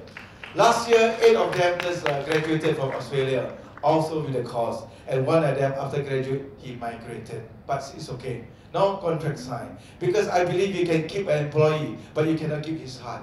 It's no point. Kalau sign a contract, tak boleh pergi mana-mana, cannot go anywhere, but the heart is not with you. So what's the point signing a contract? Alright? So my people have go to a lot of classes, kursus, include a lot of people are following everywhere I go, they pick up here. Right? The more they listen, it goes to their mind. So the founder's trap is my biggest challenge. If you can solve the founder's trap's problem, all founders will be happy. Why most of the company, after they grow big, they end up bankrupt? Because he is alone. He is very lonely now because nobody else can help him. Okay? He found himself, have to make all the decisions by himself. Okay? So for all that's what I'm saying, entrepreneur, you must be a good leader, especially with the our leader here used to be in the ex-military. You know what's about leadership, am I right? So to develop your company, to make sure there's no founder's trap, you must make sure you develop your manager at the same pace also. That means if you keep going up, they are still way behind. Anyway, they are way behind you. But you turn your head around, you still can see them, right? If the moment as a boss, you turn your head around, you cannot see your manager. You have to go back to look for them, am I right? That's the problem. So founder's trap is the one, not the economy, not the financial background. Always the founder trap is the one that bankrupt the whole company. So we have to take a special look. As an EMBA, postgraduate university students, you must understand what's the meaning of the founder's trap. Okay, like military, all our fighters, our military, our captains, our soldiers, we don't train them during the war time. We have to train them even there's no war, and something happened, they are there to be what? To be the leader. But in a private company, you must do the same. Make sure you develop your company managers. If not, you are going to face a founder trap, and you're going to be in trouble. Okay, that's called the trap. Thank you, Tan Sri. So I can quit formality and join your company. So you can send me for pursue my PhD. Thank you for your confidence. All right. Thanks. Tan Sri, just for your attention. As an entrepreneur, you have to be a very good opportunist. Tan Sri, just for your attention, there's about 8 more questions. You're going to take all or just maybe done? Pro? Is okay or not?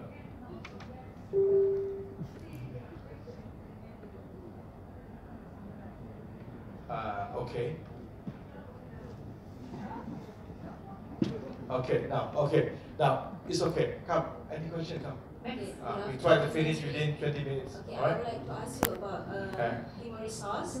Okay, I want to know how, based on your experience, how do you create a positive environment in your workplace in order to nurture talent and capabilities among the staff, so that they will meet your KPI. Okay. In a simple word, that what do you do? What did you do to them, so that they are always energetic and motivated to grow with you in today and in the future. Okay, good. Second question. So this is about leadership, right? Afternoon, Tan Sri. Yeah. My question very short. How you spend time with your family? Okay. Because you are very busy. You are very busy. Okay. So how to spend family Okay. time? Good. The second one. Third one. Hello, Tan Sri. Yeah. Okay. Good evening. Well, I believe that all of us have our own precious time, right? So maybe a businessman like you, or maybe a student like me, or any other lecturers, like each of us have our own importance, you know. So like usually, you know that there's this like stereotypes, even like usually the elderly people, they'll say, even I'm also not busy, then why are you so busy? Who are you be busy? Blah blah blah and all that. But I don't really believe in that mindset. So I believe like if you're about to be successful, you have to scale down of that productivity, right? So maybe for you, it may be dealing in millions with a lot of meetings and stuff like that, and maybe when we are scaling down to a student's life, it may be more to like a lot of programs, studies and stuff like that. So how is it possible for a student to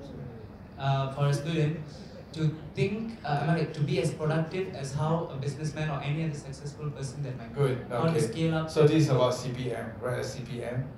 Okay. Thanks. Thank you. So, alright, good afternoon. Can we give them the book before we lose them? The last book, I'll give the last book, yeah. Alright, okay, next one, please. George Akewe. I am doing my MBA with IBS and I'm from Nigeria. Okay, good, from Nigeria. Yeah. I used to have a lot of good Nigerian friends in America. Yeah. Alright, my question is, I know for over the years before you became a tycoon, there are certain companies who you were followers to. Yes. So what did you do that has made them your follower now?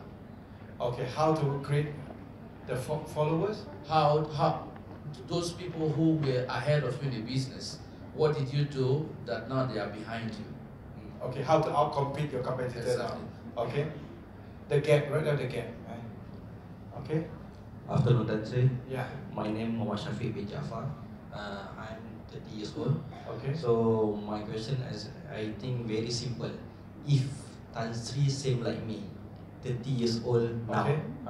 what you can plan or advice for young entrepreneur? Okay. Maksudnya apa yang patut Datuk Tan Sri akan buat sekarang? Okay. Itu saja. Thank you. Okay. Tan Sri. So what if I were 30 years old? I have to go back a long way. I have to charge you, I have to go back so many years. Okay. Hi, Tan Sri. Hi. Okay. I'm so attracted with your philosophy, which is your mindset Okay. in your future. Okay.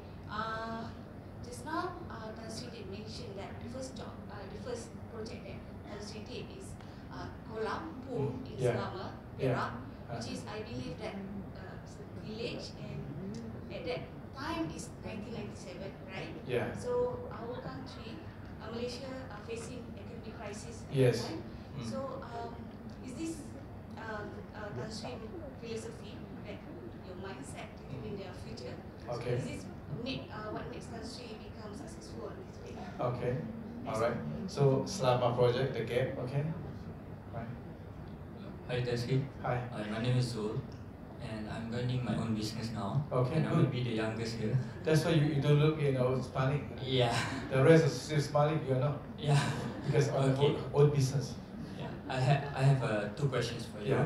One is, what do you know now about entrepreneur that you wish you would have known sooner? Okay. And one more is, you said that being a good leader means you need to have a good relationship with your employees and all. Yes. But I need to know, what if your employees says what you did is wrong? How do you handle that? Okay. So it's about relationship management. Yeah. Okay. Good. Hi, I am Hi. a PhD student studying entrepreneurship, social entrepreneurship. Okay. So I would like to know what motivated you to just donate and give whatever extra you have. Okay. So how we can inspire this culture, Okay. giving culture in Malaysia. Philosophy of philosophy of about entrepreneurship, about charity and philanthropy, right? Okay, so I'm going to summarize it like what the pro recommend. It's a good way. Am I right? I learned something now. Summarize. It's much faster. Right? Now, first we're going to talk about leadership. Leadership, you must set example. All good leaders are good followers. All right. To be a good leader, you must be able to set example to all your downline, and do not ask people, your downline, to do things that you yourself don't want to do. All right. If you don't know how to do, it's okay. You can ask them to do it. But some things that you don't want to do, you cannot ask them to do it. Okay. So leadership is so important in the company. You set the rules. You write the game, the rules of the game. So make sure you start following. You are the person. All rules must start from the top to the bottom, not like most of the places. The rules start from the bottom to the top. Am I right? So the leaders always set by example. So in your company, if you want to be a great entrepreneur, make sure you become a leader, a good leader. All right. And a good leader always taking care of the welfare of the employees. All right. So you want to be a good leader, make sure you always take care of their career advancement, also their welfare. Do not forget, KPI is KPI is about their performance, but do not forget about their feeling and their relationship management. So both, we must take care of their career advancement and their welfare, so that they will respect you. Okay, now, so how do you spend time with your family? Now, I spend a lot of time, I've been doing a lot of charity, working for in the office, and of course, I spend a lot of time for the society, on the charity, philanthropy. So I make sure, because I don't have enough time, all right? I'm just like you. God's only fair in only one thing in this world. Everyone has 24 hours. Am I right? So I make sure the time I spend in the family is going to be quality time, more than quantity of time. All right? Quantity of time, you could be sitting at home doing nothing for a whole day. Might as well spend 1 hour, then we do something that's qualitative. So eventually, it's not how much time you spend in the family, how much time you spend in the family, that could be qualitative, that's important, okay? Because, why? Something has to give. Nothing, you cannot have everything 100%, right? So sometimes, it's not easy to take care of family, your career, your business, your charity, all this process together. So, am I right? So we have to believe in that we have to, I mean to do it in the qualitative way, not the quantitative way. Now, for the time management, now, just now, have you seen can we see the CPM again? Now, if you have to do 10 things at one time, please come out this program. If you are an engineering student, you know how to manage your life like managing a construction project. Okay? Now, so can you see the CPM? Write down all your goals, and then one by one, put down their date, a time, a date, and every day you look at the chart and just follow. Okay, CPM? The one on top. Okay, can you enlarge that one? Now, this chart is very important. Of course, it's one of one of my courses. We have to go through the step by step how to accomplish the chart. This is called a time management chart. All right, all entrepreneur, you must what? You must know how to manage your time, because uncertainty is number one reason for a lot of entrepreneur to fail. Because you know why? 24/7. As an entrepreneur, your cell phone must be open 24 hours. You cannot close off your cell phone, because you don't know what will happen in your business. So the definition of entrepreneurship is what? Uncertainty and willingness to take risk.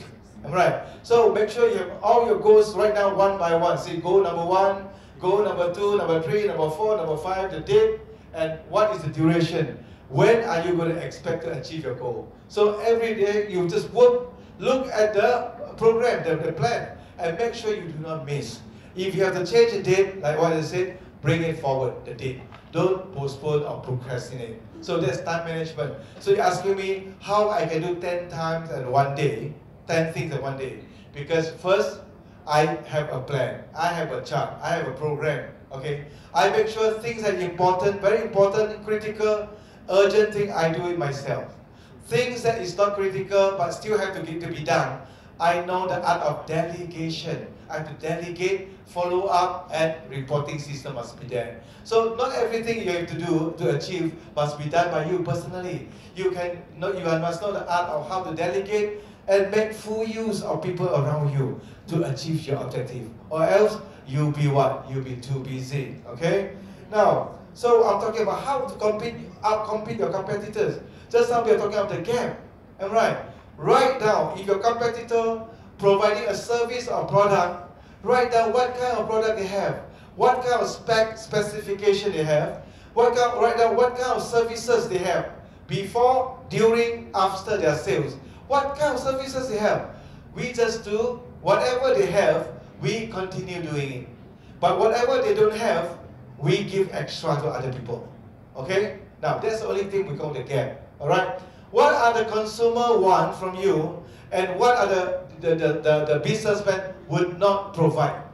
Okay, find out the area and you just fulfill the area, then no one can compete with you anymore. So it's very important you know the meaning of the gap. Hopefully I can come back to tell people what's the meaning of the gap, because I took my PhD course, and it took me about 6 months to understand what the meaning of the gap.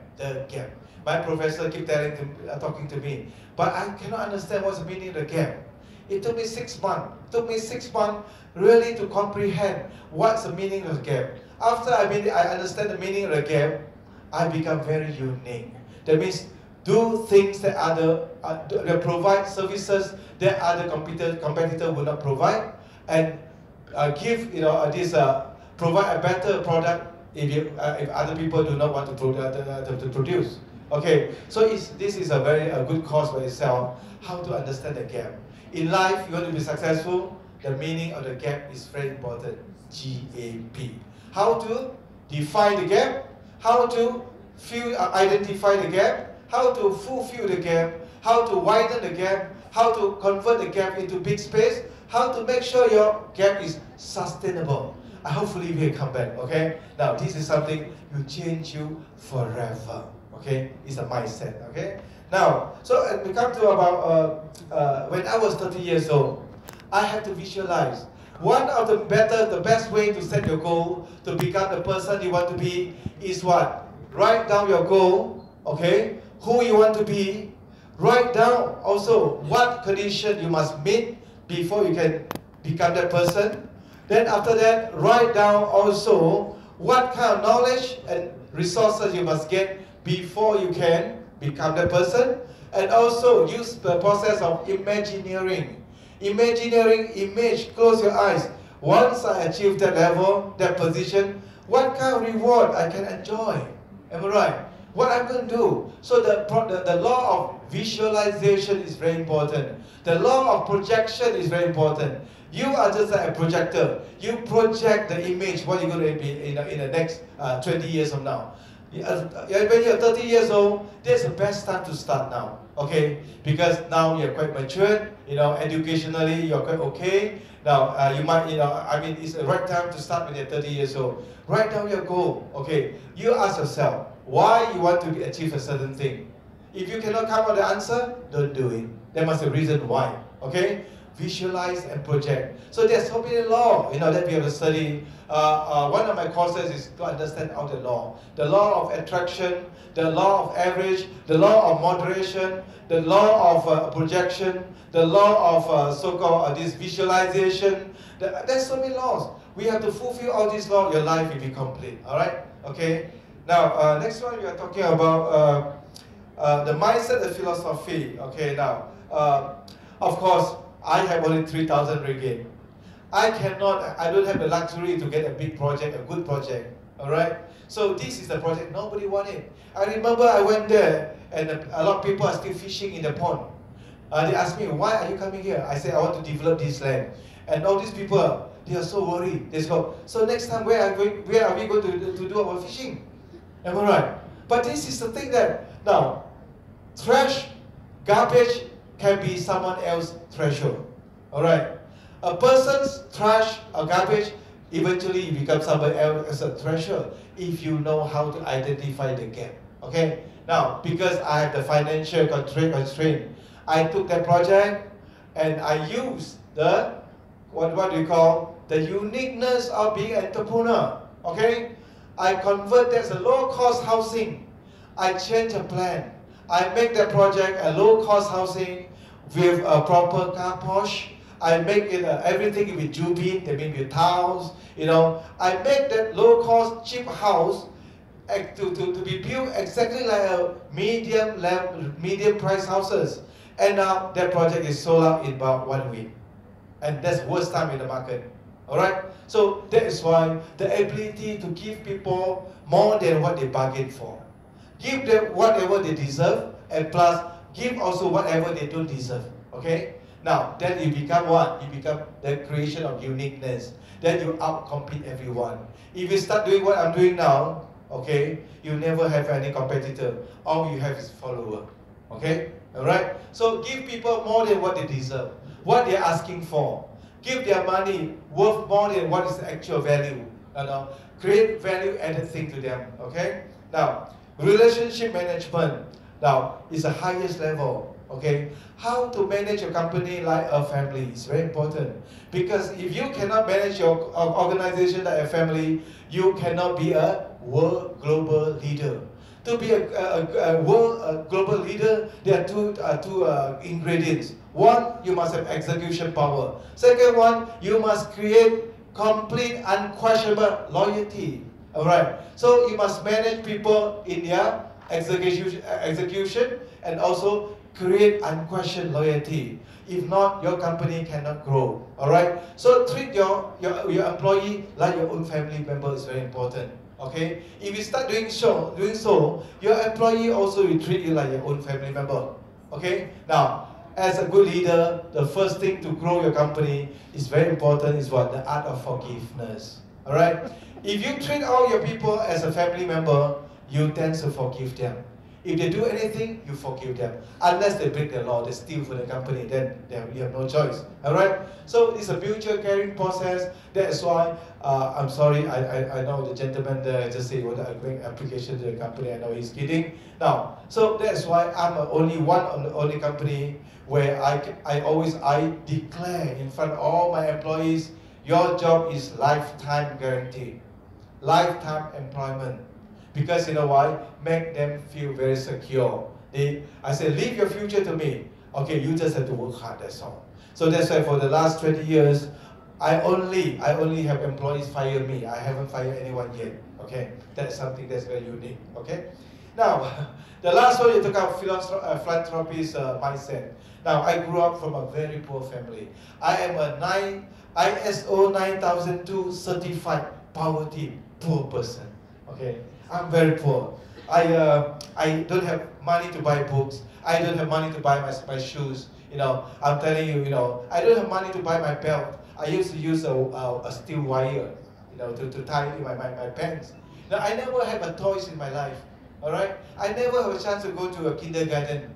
I'm the only one who missed the school tour, you know, graduation tour. All right, I work in so many places. I work all my whole life. That is why when I promise myself, if I ever grow up and to become rich, I want to help the poor people. I do not want poverty to destroy the dream of the students. That's why I give away a lot of scholarship. I even finance a lot of people who are doing their medical in Masir, in Egypt, to complete their project.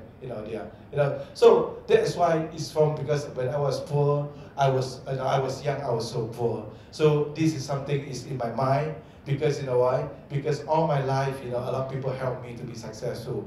My headmaster, my professor, you know, my professor very understanding was in America. I work in the daytime. I went to school, you know, in America. I went there. I sit down. About 5 minutes, I fell asleep. Okay, because I work for the whole day. My professor always come to me at 7:30 or 8:30 or whatever. Say, hey, time to go home. Am I right? So, but anyway, he helped me a lot, you know. So I owe a lot of gratitude to people, you know, my professors, my teachers, my lecturers, you know, our Tuanku, you know, a lot of Mufti Pera, you know, my father-in-law, you know, everyone, my employees, my managers, those people make me successful. So this is the time to give it back to everyone in the market. Okay. Now, so this is what I believe. What you believe, what you achieve. What you believe, what you do. There are 6 books in my life that I read again and again that changed my life. The first book is our late Tunku Abdul Rahman, the Prime Minister. All right, he wrote, you know, in the book, in the biography, without harmony in a country, don't talk about the healthy of your economy. All right. So as an entrepreneur, I read the whole book, how to create a very harmonious situation in the society. That's why my yayasan, my foundation, help everyone. I don't care whether who you are. As long as you are Malaysian or you're a human being, I help you. Don't worry. You know, I don't go by your color, your religion, what is your age, your gender. You know, what is your I don't care, as long as you need help. Okay, I learned a lot from the book that everyone should be treated equally, and if not, try to treat them equally. Okay. Now, second book I read was Donald Trump. I'm sorry, he was good. Now he got in trouble. He's a very good entrepreneur. I learned from him, dare to talk, dare to speak your mind.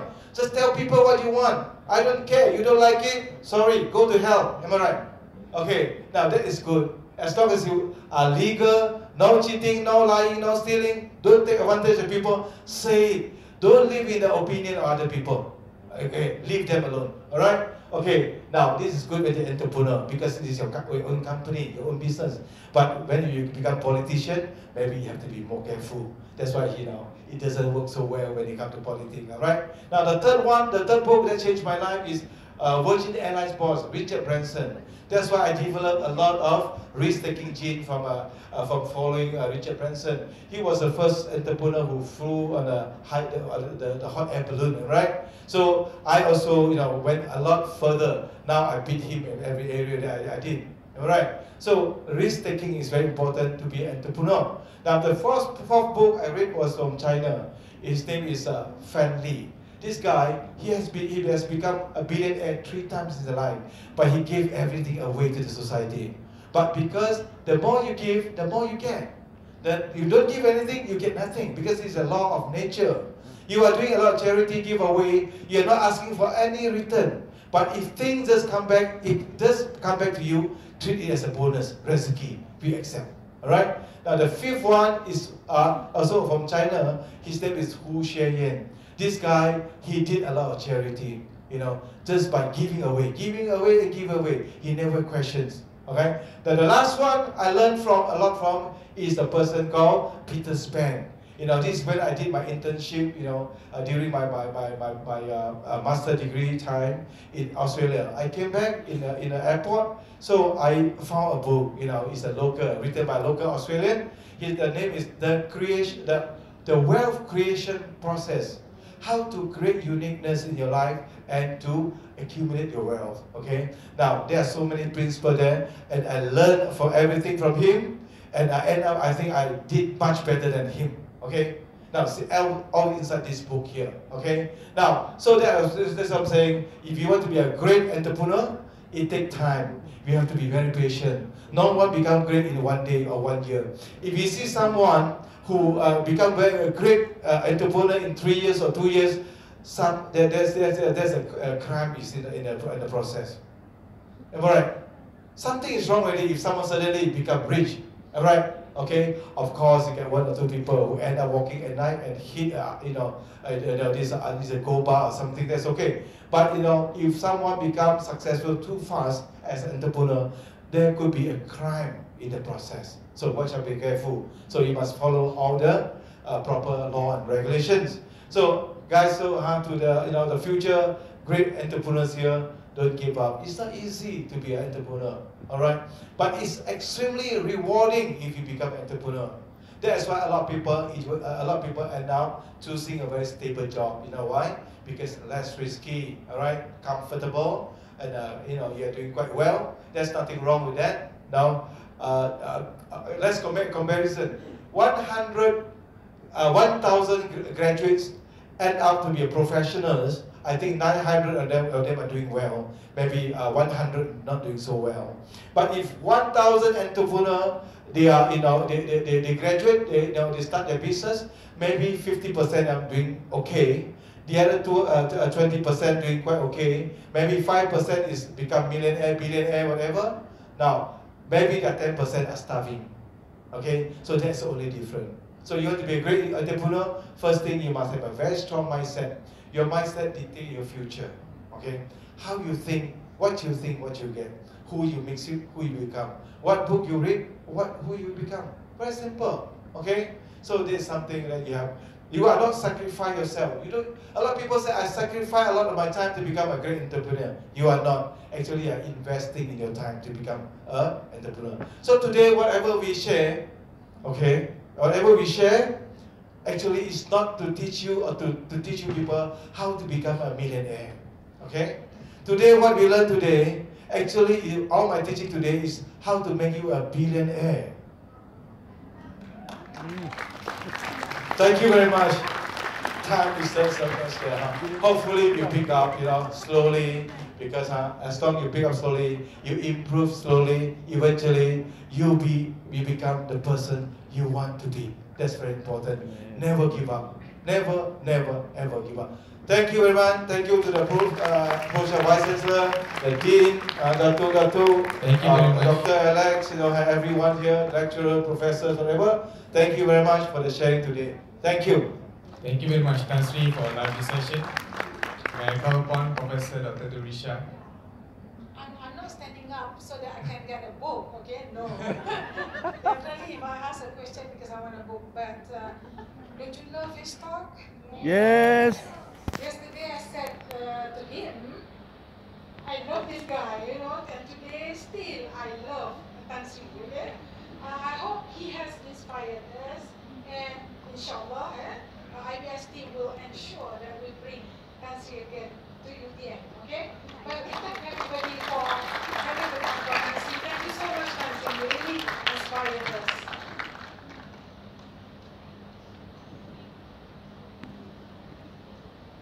thank you very much, Tan Sri, for this session. I personally like the part where you said, when you reach to the stage 6 or 7, just give away your money.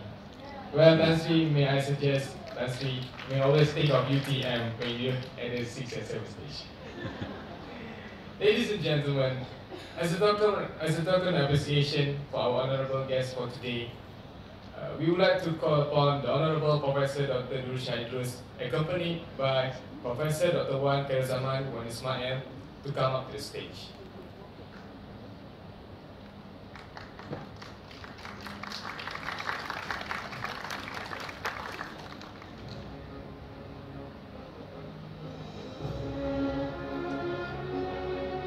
Ladies and gentlemen, we would like to invite the Honorable Professor Dr. Durisha Idrus to kindly present a memento to the Honorable Tan Sri Dato' Paduka Dr. Feng Aseng.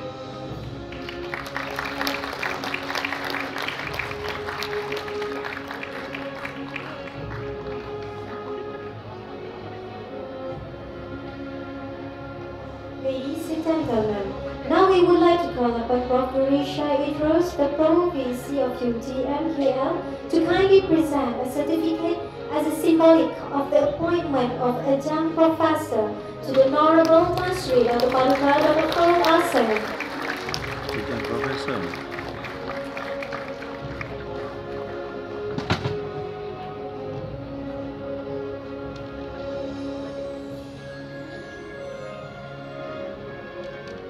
Thank you. We'd like everyone to stay on stage because the next presentation is actually from Tanzi, giving a souvenir or book presentation. We'd like to present from Tan Sri.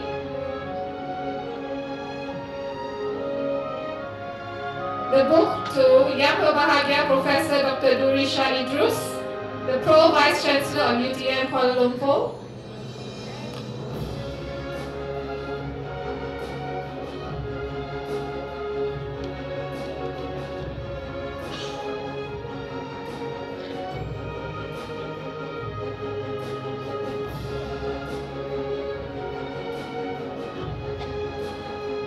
We'll continue with the book presentation from Yang Bahagia Tan Sri to Yang Bahagia Professor Dr. Durisha Idrus. These are compilations of Tan Sri's thesis and book.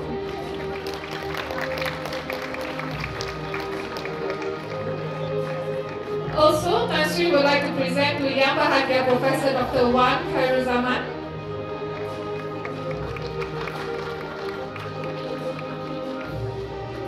Can you kindly all remain on stage? Next, Tan Sri would like to present his book to Yang Bahagia Professor Khairudin Suharmi. Please come on stage to receive your book.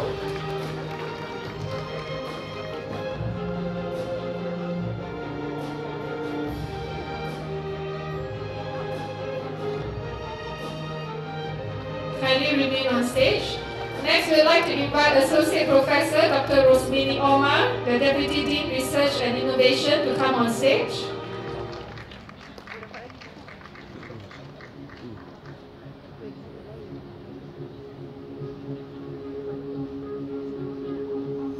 Subsequently, we'd like to invite Associate Professor Dr. Siti Zaliha Abdul Rasid, the Deputy Dean Academic, to receive the books from Tan Sri.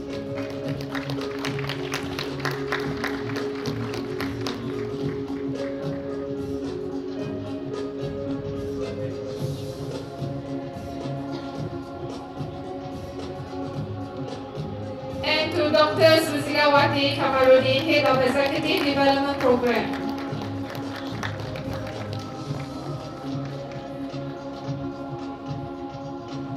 Yeah, we also like to invite all the VIPs. Can you come on stage? Whoever is a VIP, can you come up?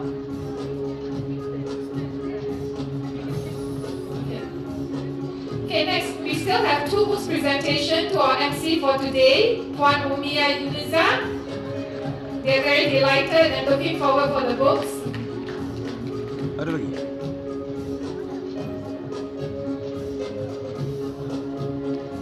MC pun nak buku.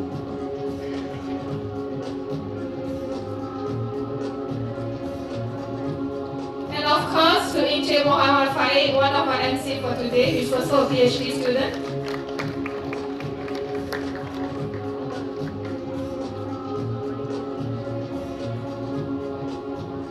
Alright, I think we're going to have a group photo. Can we have all the VIP guests to stand here for the group photo? Can you hold your book up so that we have...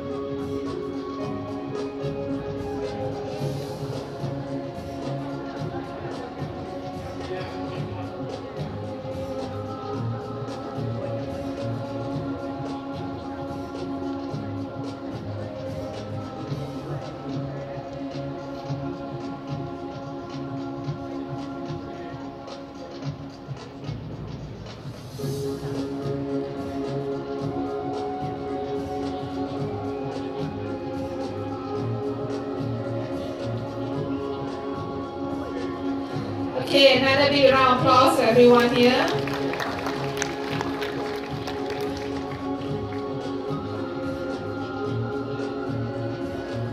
Ladies and gentlemen,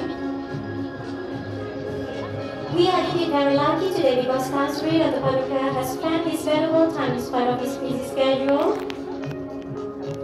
Before we go, we have a photo session for all the participants. Before we go, here we would like to recite a Malay pantun. Bertingkah santai ke kota lama, pakaian santo cantik berseri, budi dan bakti kami terima, terima kasih ucapan diberi. Nara turuna siapa menyapa, bertanya kabar tepian halaman. Budi pun Tan Sri kami tak lupa, jadi kenangan sepanjang zaman. Tepian sawah pinang pejajar, mentari bersinar di tanah Bentan. Segala bimbingan, tunjuk dan ajar tidak terbalas segunung intan. Thank you very much. Thank you very much. So now we're gonna have a group session. Can you please, those people sitting on the side, can you group together just behind the VIPs? Then we can take a group session. And probably your face will be in the Facebook or Tan Sri's page tonight as well. So make use of this opportunity, group together. Yeah, those at the back, you can just stand up. We can get you because you are staggering up.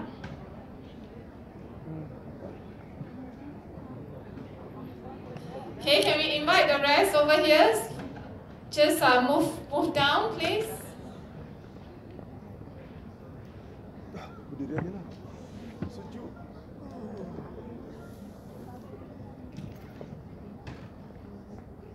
Kat ni orang sana. Ada announcement.